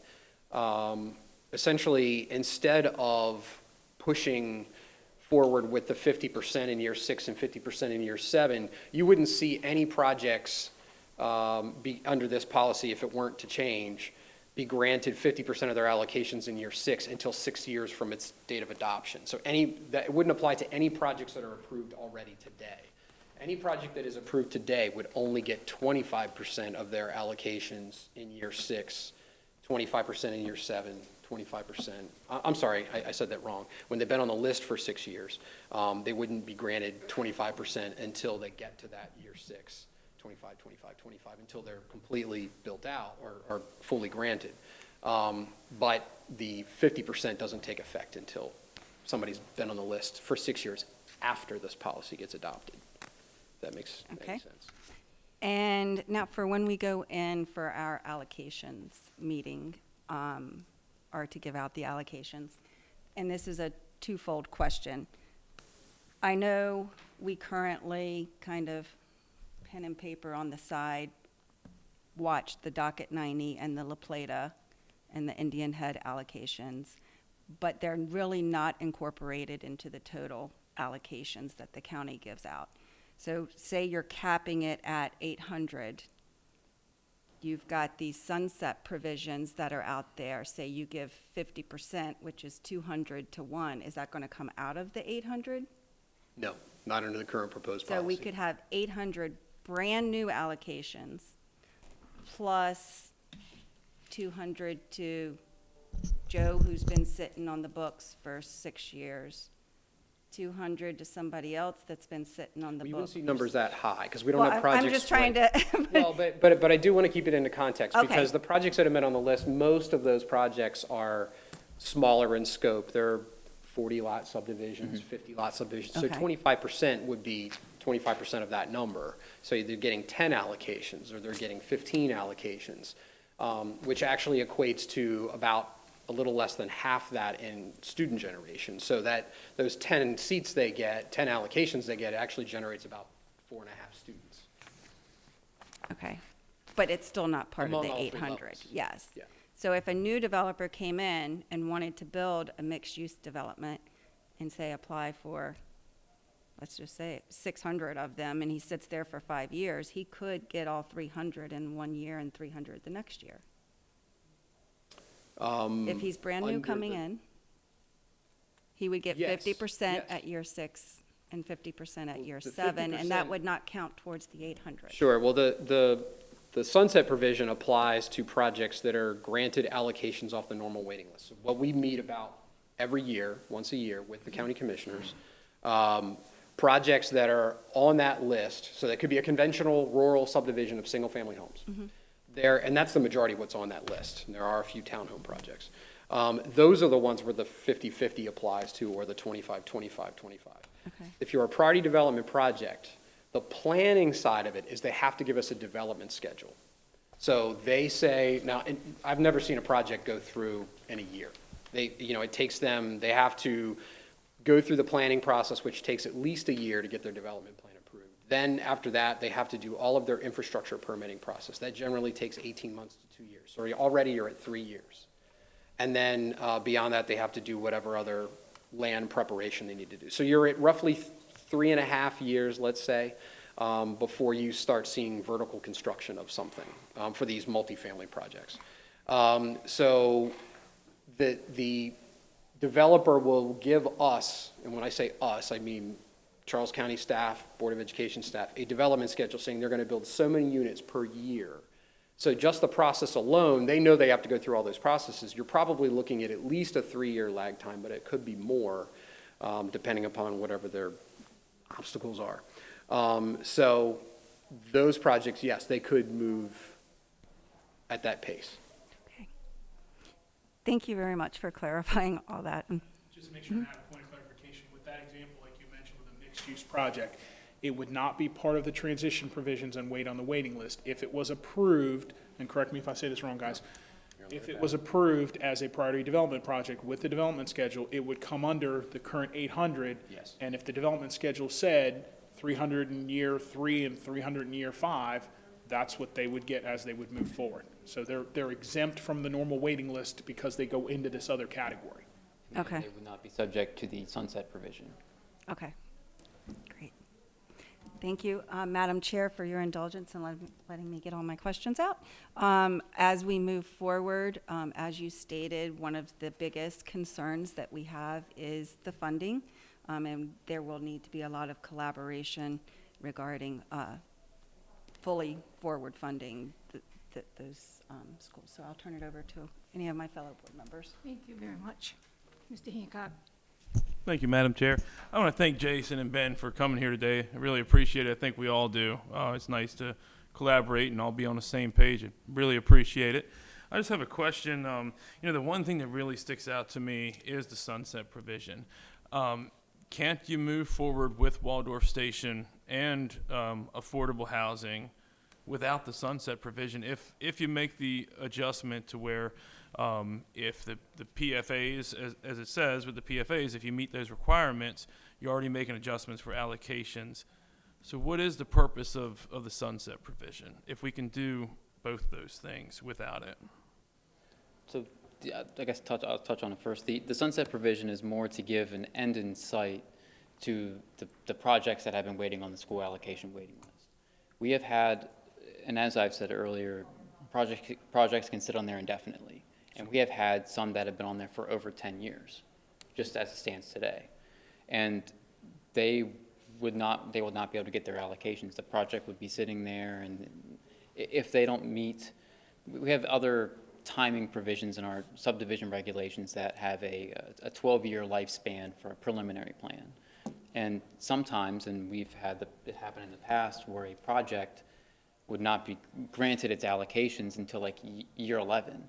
And then it became a really big hurdle for them to try and record those lots within go through all of their development services permits and record those lots within a year and get 25% of their infrastructure completed, which is the main part of grandfathering them or not having their project expire. So essentially that sunset provision does give an end in sight to those conventional subdivisions that have been waiting on the list for a long time. Is there anything you'd like to add? No, and I just want to separate so the sunset provision is that and the application of the student yield factor directly to the project, meaning, so let me jump over to that for 1 second. Applying the student yield factor directly to the project means that if you have a single family home, or let me use a townhome example. So the student generation rate at elementary, middle, and high is different for a single family home than it is a townhome. They're pretty close, but let's just say for all intents and purposes, they're different. So what that means is you would apply the yield factor to, so the student yield factor at the elementary level to the project, the middle to the project, and the high school to the project. You know exactly how many students are supposed to come out of that type of neighborhood. Okay. Versus the way we do it today is a formula that it's blind to the type of project that it's going to generate. So it gives sort of an averaged student yield factor. So it could be that essentially that number is giving us a false prediction on how many students are going to come out. So by applying it directly to it, you're getting a more accurate count on that. So that's one thing. So applying the student yield factor and the sunset provision are the two things that address the current development list versus the cap of 800, the PFA area, all of those things only apply to the priority development projects only.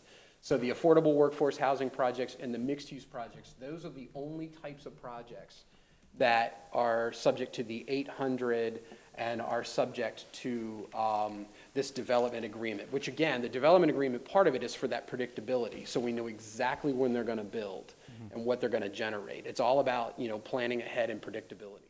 The predictability on the existing development side, your conventional subdivision that's in the rural area or in the development district, those are the projects that may have been on the school allocation waiting list for years and years and years and no end in sight. So we're trying to develop a level of fairness and predictability for those, and that's what the Planning Commission asked us to do.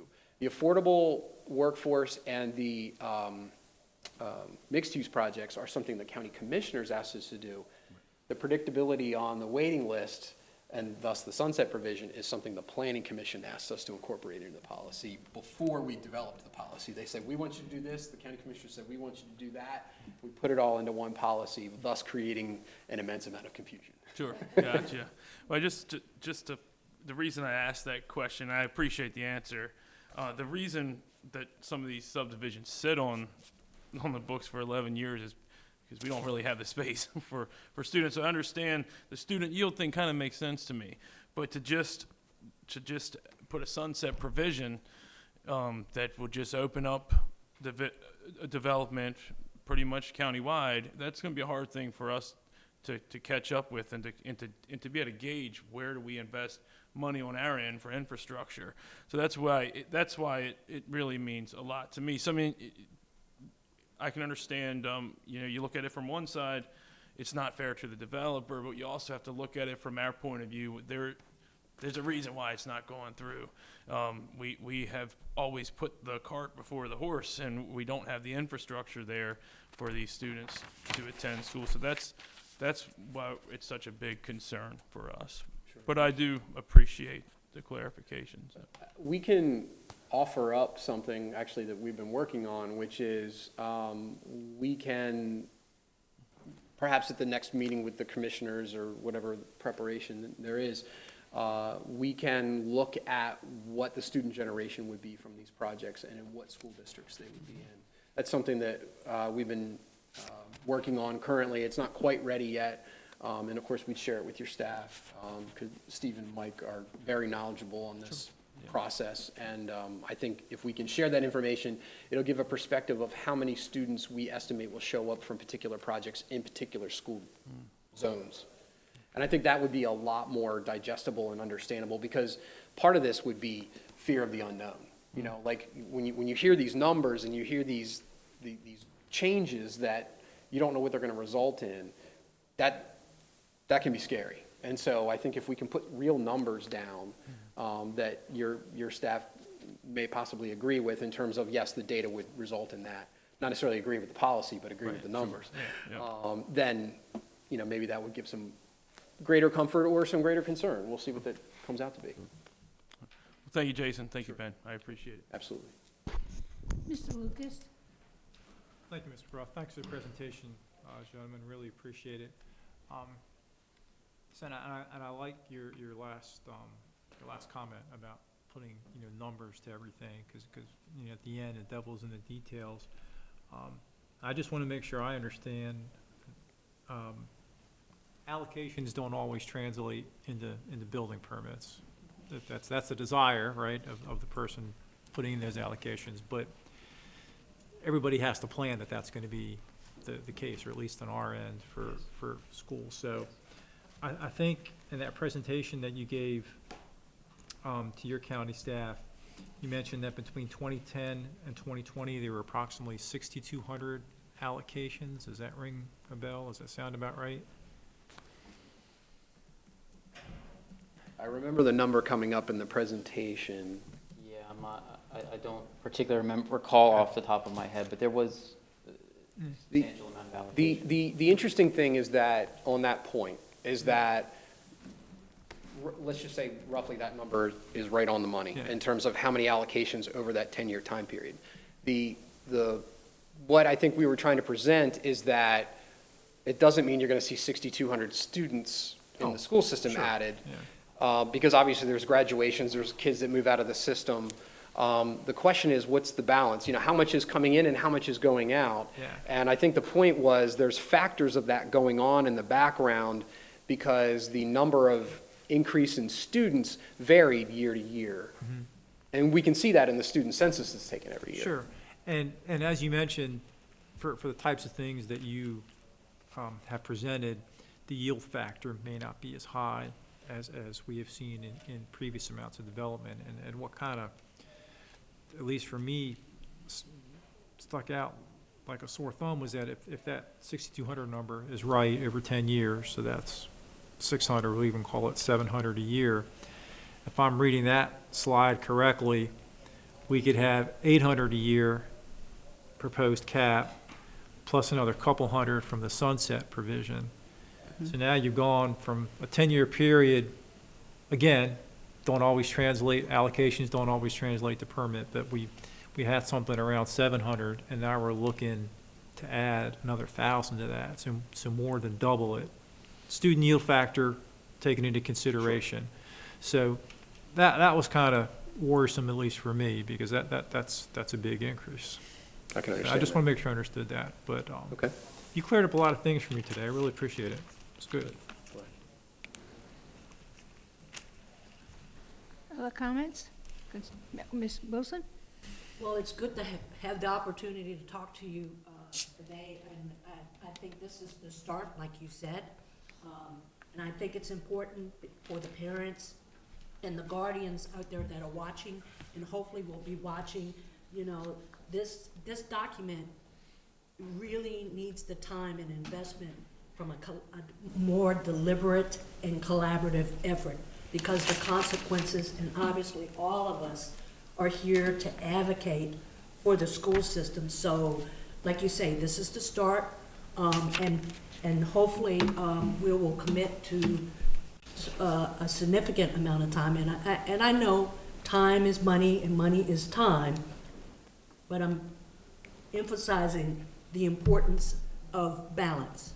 I have a lot of questions to ask you, and for the sake of time, I will, if it's okay with the board, I will share the questions with the board, and forward to you, Madam Chair. But publicly, what I would like, and Steve, maybe you've already answered this, we're a board that certainly likes data, and in terms of this 6-year date, I think that if you were to provide us sometime in the future, you know, the names and the locations of the currently approved development projects that's on the waiting list, no later than the 6 years from the date of the initial approval of the preliminary subdivision plan or site development plan. You know, how many dwelling units and types of units, single, townhome, multifamily. How many of these school allocations, if any, have each of these developments already acquired? For these development projects on the waiting list, could you list the 6th anniversary date of the subdivision? And again, when that project will be granted the 50% of the remaining allocation, and what is the number of each development? So, I mean, I can go on and on. One question that I would really like to know is, since there can be several years between the original preliminary subdivision or site plan, who gets to decide the anniversary date? What is the criteria to use it to make that decision?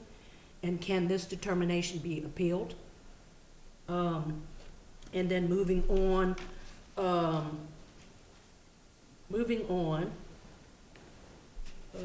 let's see, and there's several others.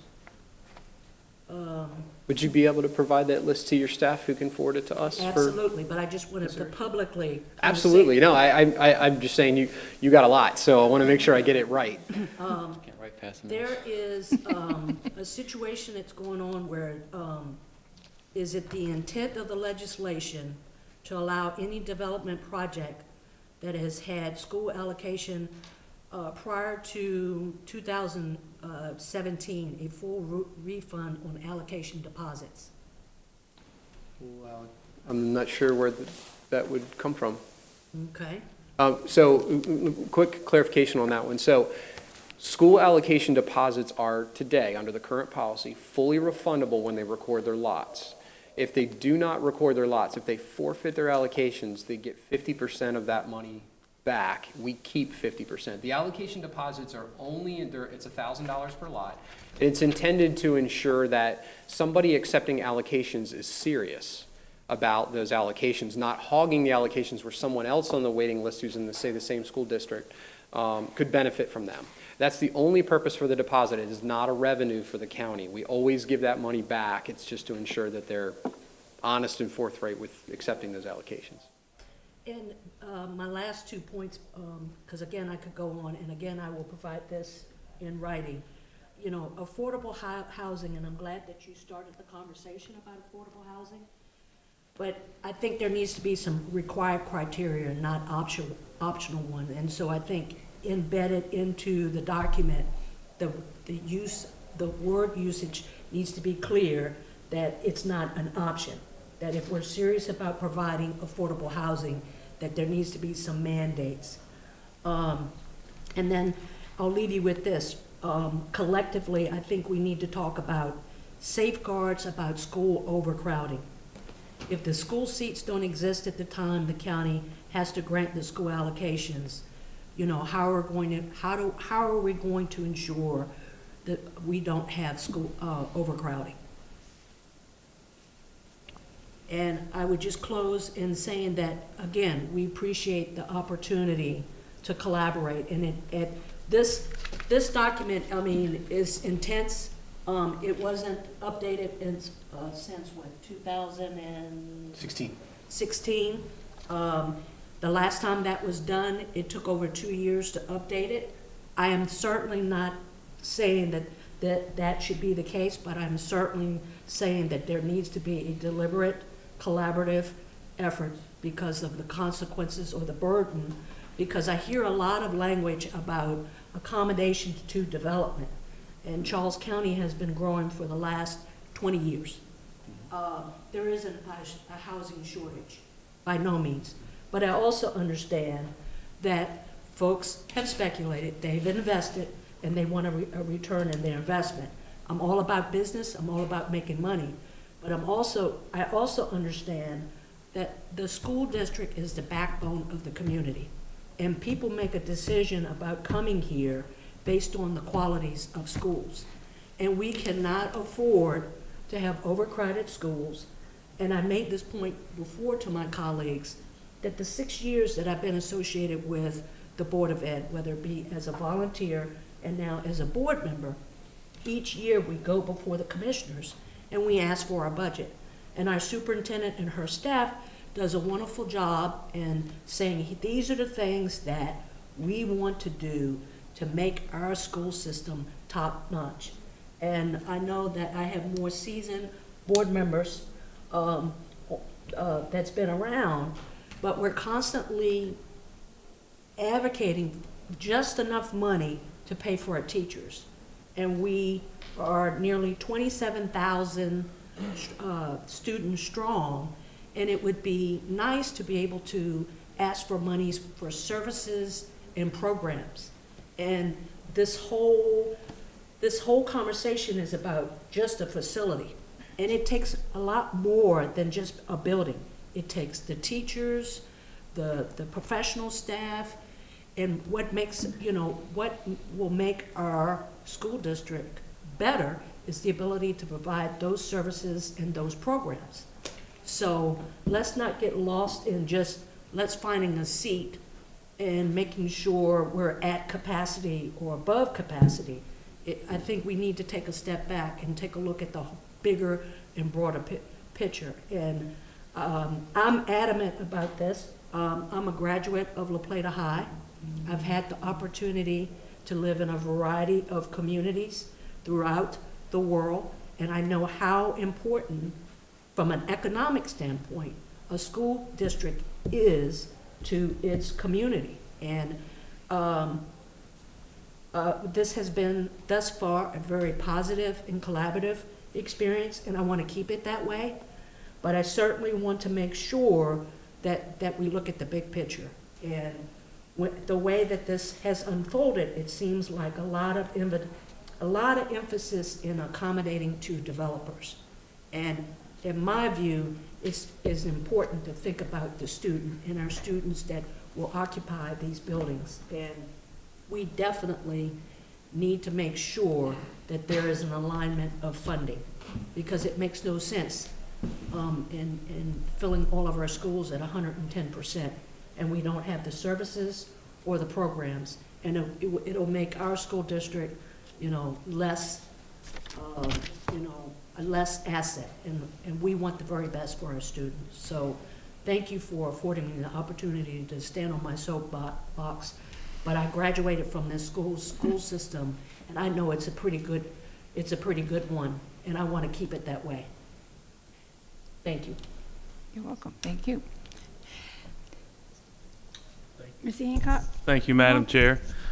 Just another follow-up question about the sunset provision. It would be great to have those numbers, but the sunset provision will continue to go as projects come into the sunset provision. So it's kind of a temporary, it's a good start. It gives us a good vision into what we have, but it's, as far as coming down the pipe, I guess we could always keep that communication open and see what's coming and see what we're going to have 5 or 6 years down the road.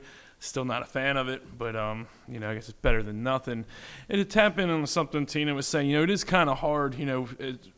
I'm also, Tina and I both went to La Plata High School, and both products of the county school system, as well as some others. And what we're seeing in today's world, it's kind of hard to see the county commit so much money to a project in a specific area. We have kids in the very rural parts of the county that have no way to connect to internet, even using MiFi. So it would be very appreciative from me to see the county, let's not focus on just one area. We have some students and families living in some areas that I mean, they're suffering, and we're hearing it every day right now, and it is kind of aggravating personally. We keep focusing on this one area where we're willing to dump all this money, we're willing to make all these exemptions, but we got a kid in Nanjamoy that can't get on the internet to view his classes. So that's the reality we live in, and that's the type of issues that I really feel like I need to speak for. And I know I'm not trying to, hurt the messenger here. Again, I'm not debating you guys, but hopefully the commissioners can understand where I'm coming from on that. And again, thank you guys. You guys are always so professional, and I do respect that tremendously, so thank you. Thank you, Madam Chair. Well, with that being said, after our meeting last week with the commissioners, President Commissioner Collins reached out to me and assured me that moving forward, there would be more of a collaborative approach. And he talked about a task force. I heard you say a few minutes ago that there was going to be a task force with fiscal services. Is that correct? Is that what I heard you say? Something about fiscal services would meet with us to address our concerns? One of the last things I thought I heard you say. No? I had written down that fiscal services was going to talk with the school system staff in the future about the funding needs. About the funding needs, okay. Is that? Yeah. Okay, Yeah. so in terms of the task force that he mentioned to me, are you aware of any plans for that to take place anytime soon, a meeting of them to take? With the short time period between the last meeting and now, I don't think President Collins has had a chance to speak with us. But certainly I understand what you're referring to. Okay, well, we're prepared to move forward. So as soon as the sooner the better, because I know that there is a timeline. Yeah. And we would like to be able to share before that timeline is up. Absolutely. So, Sorry, I apologize for my confusion. When you mentioned in our comments, I think it was part of what Ben was discussing on his slides. And so and when you said task force, I'm thinking, did I say task force? No. You clarified for me, so thank you. Mr. Collins did. That's how we refer to it. Okay, so then I can look forward to hearing from someone when the first meeting will be. I'll get back to Commissioner Okay. Collins and find out. All right, Absolutely. well, thank you very much. One more, Ms. Abel? I just wanted to request the presentation that you had Absolutely. today. Yeah. If you could send it to Mr. Heim, and so we can get it to Cassandra and get it uploaded for the public to view. My pleasure. Thanks. Absolutely. I would just say, if we have any questions, we can forward it through Steve to. Yes, we stay in close communication. We'd be happy to address any additional materials you want to send us. Thank you. Sure thing. Thank you once again for your time today. It was most appreciated. Thank you. Okay. All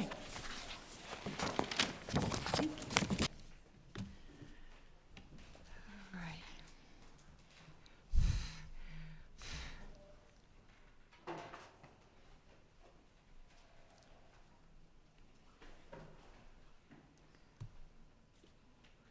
Okay, at this time, we have another presentation, including Mr. Vance on the comprehensive maintenance plan.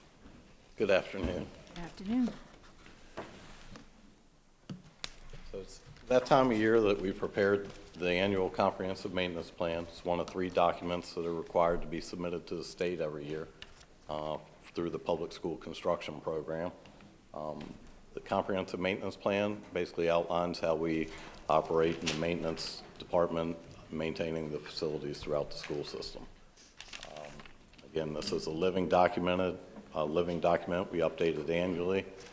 There's several reports in there that recap the work that was performed last year, as well as outline how we perform the work with our staff, contractors, and what contracts we utilize.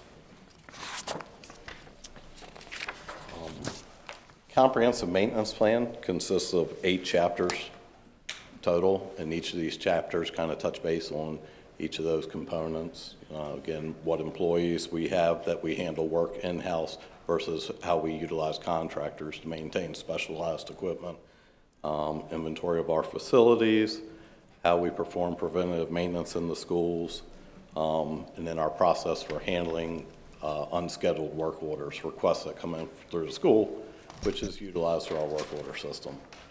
And then again, a description of the work orders that have come through, budget information, and then finalize those with our environmental and safety.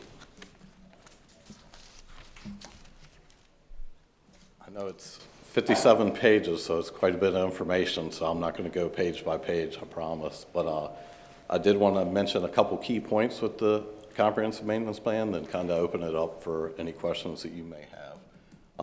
This past year, 14,805 work orders were completed out of 15,232. So that's about a 97% completion rate throughout that time shot of last fiscal year. Now, that is actually down from the previous year, of which we completed over 17,800 work orders out of 18,200. But of course, given everything that happened in March with COVID, the facility shutting down, that kind of brought us to a screeching halt with the work requests that come into the school.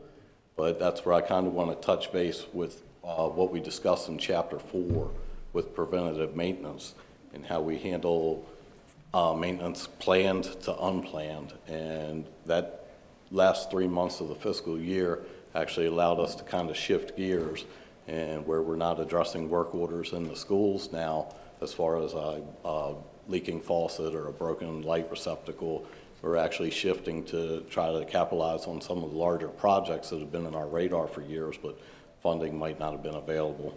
Mr. Heim mentioned one of those projects earlier, Wade Elementary's floors in the hallways. That's something that we've been battling for years. We were able to get in. We had a big window of opportunity to get in, pull the floor up, look at what our problem actually was underlying, and solve that. So we were able to implement a solution that'll be years to come. We also were able to take that funding and do 2 fire panel upgrades. Wade is ongoing, and we anticipate being completed there within about a month and a half completely, and then from there we'll move to Steedham to do a fire panel replacement there as well. These are electronic components. They have a life expectancy. You know, once things hit 25, 30 years, not only are the components susceptible to failure, but there's also been changes in codes. So these schools are being brought up to current code conditions with evacuation systems. And another project we were able to capitalize on was J.P. Ryan's classrooms. Those classrooms had carpet flooring surfaces, and we removed all the carpet, and we converted every classroom to a tile floor. So again, these were projects that have been on our radar the last few years and just didn't quite make the funding. And with the opportunities that we were granted at the end, we were able to shift gears and tackle some of these projects. Like I said, those were just some of the highlights. Everybody has the report. I think it was uploaded last week. And I'm just going to open it to any questions you may have for us. And I'd like to say that Steve and his staff do a phenomenal job of identifying issues as part of the inspections that they do, but also working very closely with the operations staff, building service staff in our building, and these work orders, and taking care of those work orders as needed, but developing just not a year plan, but a long-term plan. So, you know, we kind of joked about the Wade floor tiles, but you have to prioritize that. Our needs are always greater than our, you know, our money that we have. So it's a matter of prioritizing what needs to be done, and then, you know, not ignoring those issues that are lower on the list, but when funding provides itself, or the timing provides itself, in the case with the school closures, both funding through energy savings that we saw with, you know, not running the heating and air in our buildings all the times we normally would while the schools were closed. We were able to take those, prioritize that funding, and apply it to projects that have been on kind of our wish list for several years, but also take care of some things that need to be done as part of preventative maintenance. So he was able to move up some of the projects that he had identified for future years for preventative maintenance and take care of those during the summertime. So again, that's why we're very excited about the prospects of talking about more in depth some of these projects that were completed during the summertime and still a little bit ongoing as we're still in some of the school closures. Ms. Wilson? I would echo Mr. Heim, the same sentiment. You guys really do a great job, and I think, you know, one of the reasons why I'm so passionate about this adequate public facilities document, I wish that the staff and hopefully the county commissioners would have an opportunity. You know, one of your slides, I think it's page 17, that talks about the total square footage, where you started out in 2004 and where you're at 2020. What is it, 400 and? 4 million. Okay, that's a lot of square footage that has to be maintained. And so here we are trying to negotiate about school allocations, because we have to be able to take care of what we already have. And you just said it, Mr. Heim, you have to prioritize your projects based on the funding that you're getting. And what I'm saying to the public, we're not getting all the money that we need, and here we are opening up the door for more development. And it's not being anti-development. It means a lot when the facilities for our students, our facilities are kept up to a certain standard. And you know, we just can't afford to keep going at that pace.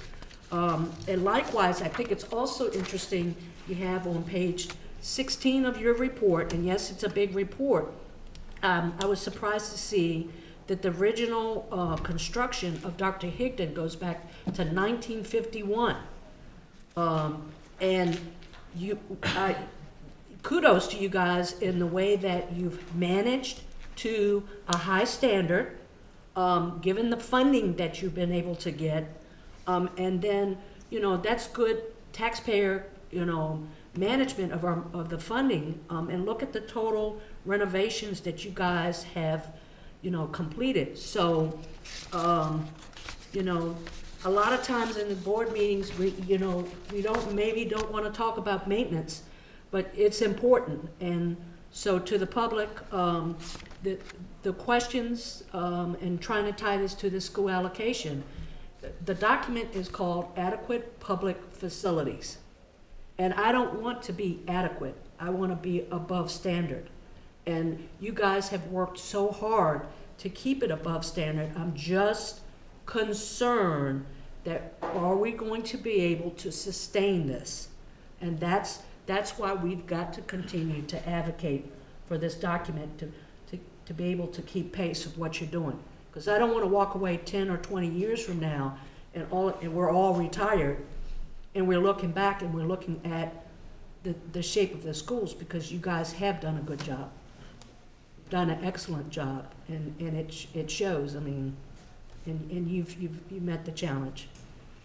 Thank you. You're welcome. Anyone else? I just want to say once again, and I think I say this every year, this is always such a well-designed, well-thought-out document. One thing that I noticed this year, and I'm sure it's been in the document before, is, and I think the public should know, it's good to know that a majority of the work is completed by our in-house personnel. That, you know, we don't contract out. That saves us, it's very economical, saves us money, and it's good to know that we're using our own personnel to get the work done. So, thank you very much. Okay. If there are no other questions, job well done. All right, thank you all. Okay. Okay. The next item on our agenda is recurring resolutions. This is the second time we've had this report item. Does anyone have any comments, concerns?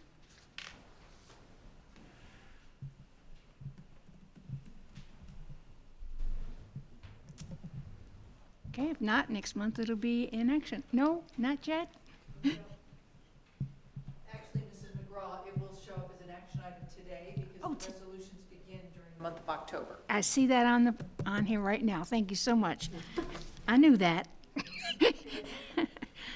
All righty. No other questions or comments? Unfinished business. Do we have any unfinished business? No? Okay, so new business. I have one thing. Come on forward, Mr. Schwartz. In terms of the task force, is it okay to bring it up now during new business? I would like to ask Mr. Lucas and Mrs. Abel and Ms. Wilson to be our representatives on that task force with the commissioners. I know the two of you have some history with the whole process, and I think that's valuable to bring to the table. And I would, so would you agree to be part of that task force? Yes. Thank you. That's it. Mr. Schwartz. I'm bringing forward the superintendent's recommendations to continue suspension of board policies listed on the document that's on board docs. All of the policies in the document were previously suspended by the board, and the superintendent's recommending to continue the suspension for another month. Is it consensus to continue? Yes. Yes, okay. There was no changes. There's no changes. Okay. All right. Thank you. You're welcome, thank you. Future agenda items. Do we have them? Student board member. I'm sorry, Ian, didn't look that far yet.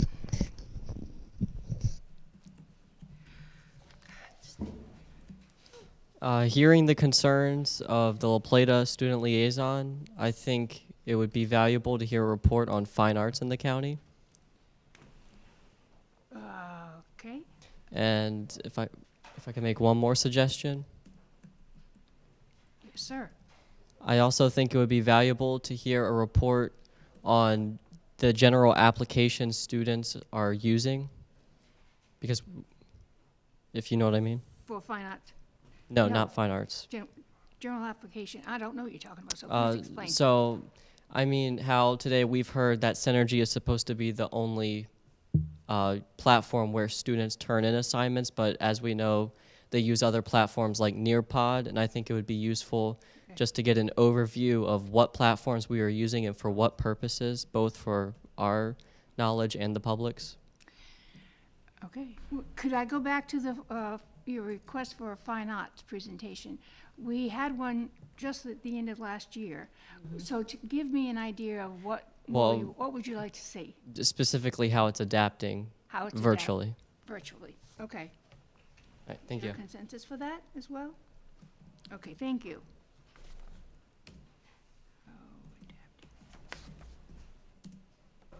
Mr. Hancock. Thank you, Madam Chair. And I know we kind of gave staff direction today on which way to move second quarter, but and obviously I would assume it's going to be on the agenda again next month, so that we can really give good clarification. Yes, sir. Thank you. Anyone else for future agenda items? View of data? No? Okay. At this time, we would normally have public forum at 6 o'clock, but that has been suspended due to the restructuring of our meetings. However, we did receive 9 emails for our consideration. And board members, you have copies of those emails. So I encourage the general public, if you have any concerns, please use the board email at ccboe.com to share your concerns with us. Moving forward then, action items. The first one are minutes. And the first set of minutes that we need to approve are those, or amend, are those of the August the 11th meeting. Need a motion? So moved. To accept? Second. Okay, it's been moved by Ms. Wilson and Mr. Hancock to accept those minutes. All those in favor, please raise your hand. 1, 2, 3, 4, 5, 6. All those opposed? Student opinion in favor? Abstain? Are you abstaining? No, I'm sorry, I was reading. I'm with you. You're in favor? Yes. Thank you, Ms. Lockhart. All right, and the second set of minutes are those from the commissioners' meeting, special meeting on September the 2nd. So moved. Okay, it's moved by Ms. Abel, seconded by Ms. Brown. All those in favor, please raise your hand. 1, 2, 3, 4, 5, 6, and you did not participate, so 7 in favor. The next item is personnel. Just discussion of personnel items that were brought forth during the executive board meeting. Chair will entertain a motion to approve those personnel actions. I move to approve. Second. Okay, approved, moved by Mrs. Brown and seconded by Ms. Wilson. All those in favor, please raise your hand. 1, 2, 3, 4, 5, 6, 7 in favor. Okay, motion carries. The next item of business is the approval of the fiscal year 2022 CIP state and local program. So moved. Second? It was moved by Ms. Abel, seconded by Mr. Lucas. All those in favor, please raise your hand. 7 in favor, and student opinion is affirmative. And the last item of action is the recurring resolutions. I need a motion to approve. Motion to approve. Motion by Mr. Hancock, seconded by Ms. Brown. All those in favor, please raise your hand. 1, 2, 3, 4, 5, 6, and student approved. Student opinion approved. All those opposed? Abstain. 1 abstention. Thank you. No further action items. The chair will entertain a motion to adjourn this meeting. So moved. Second. Moved by Mrs. Abel and seconded by Mr. Mr. Hancock. All I those got in nicer hair than you. We're got. awful confused. It's been a long day, guys. All those in favor, please raise your hand. Okay. 7 in favor, for student opinion approved. In favor of. Meeting is adjourned. Thank you all very, very much for a great day. Thank you.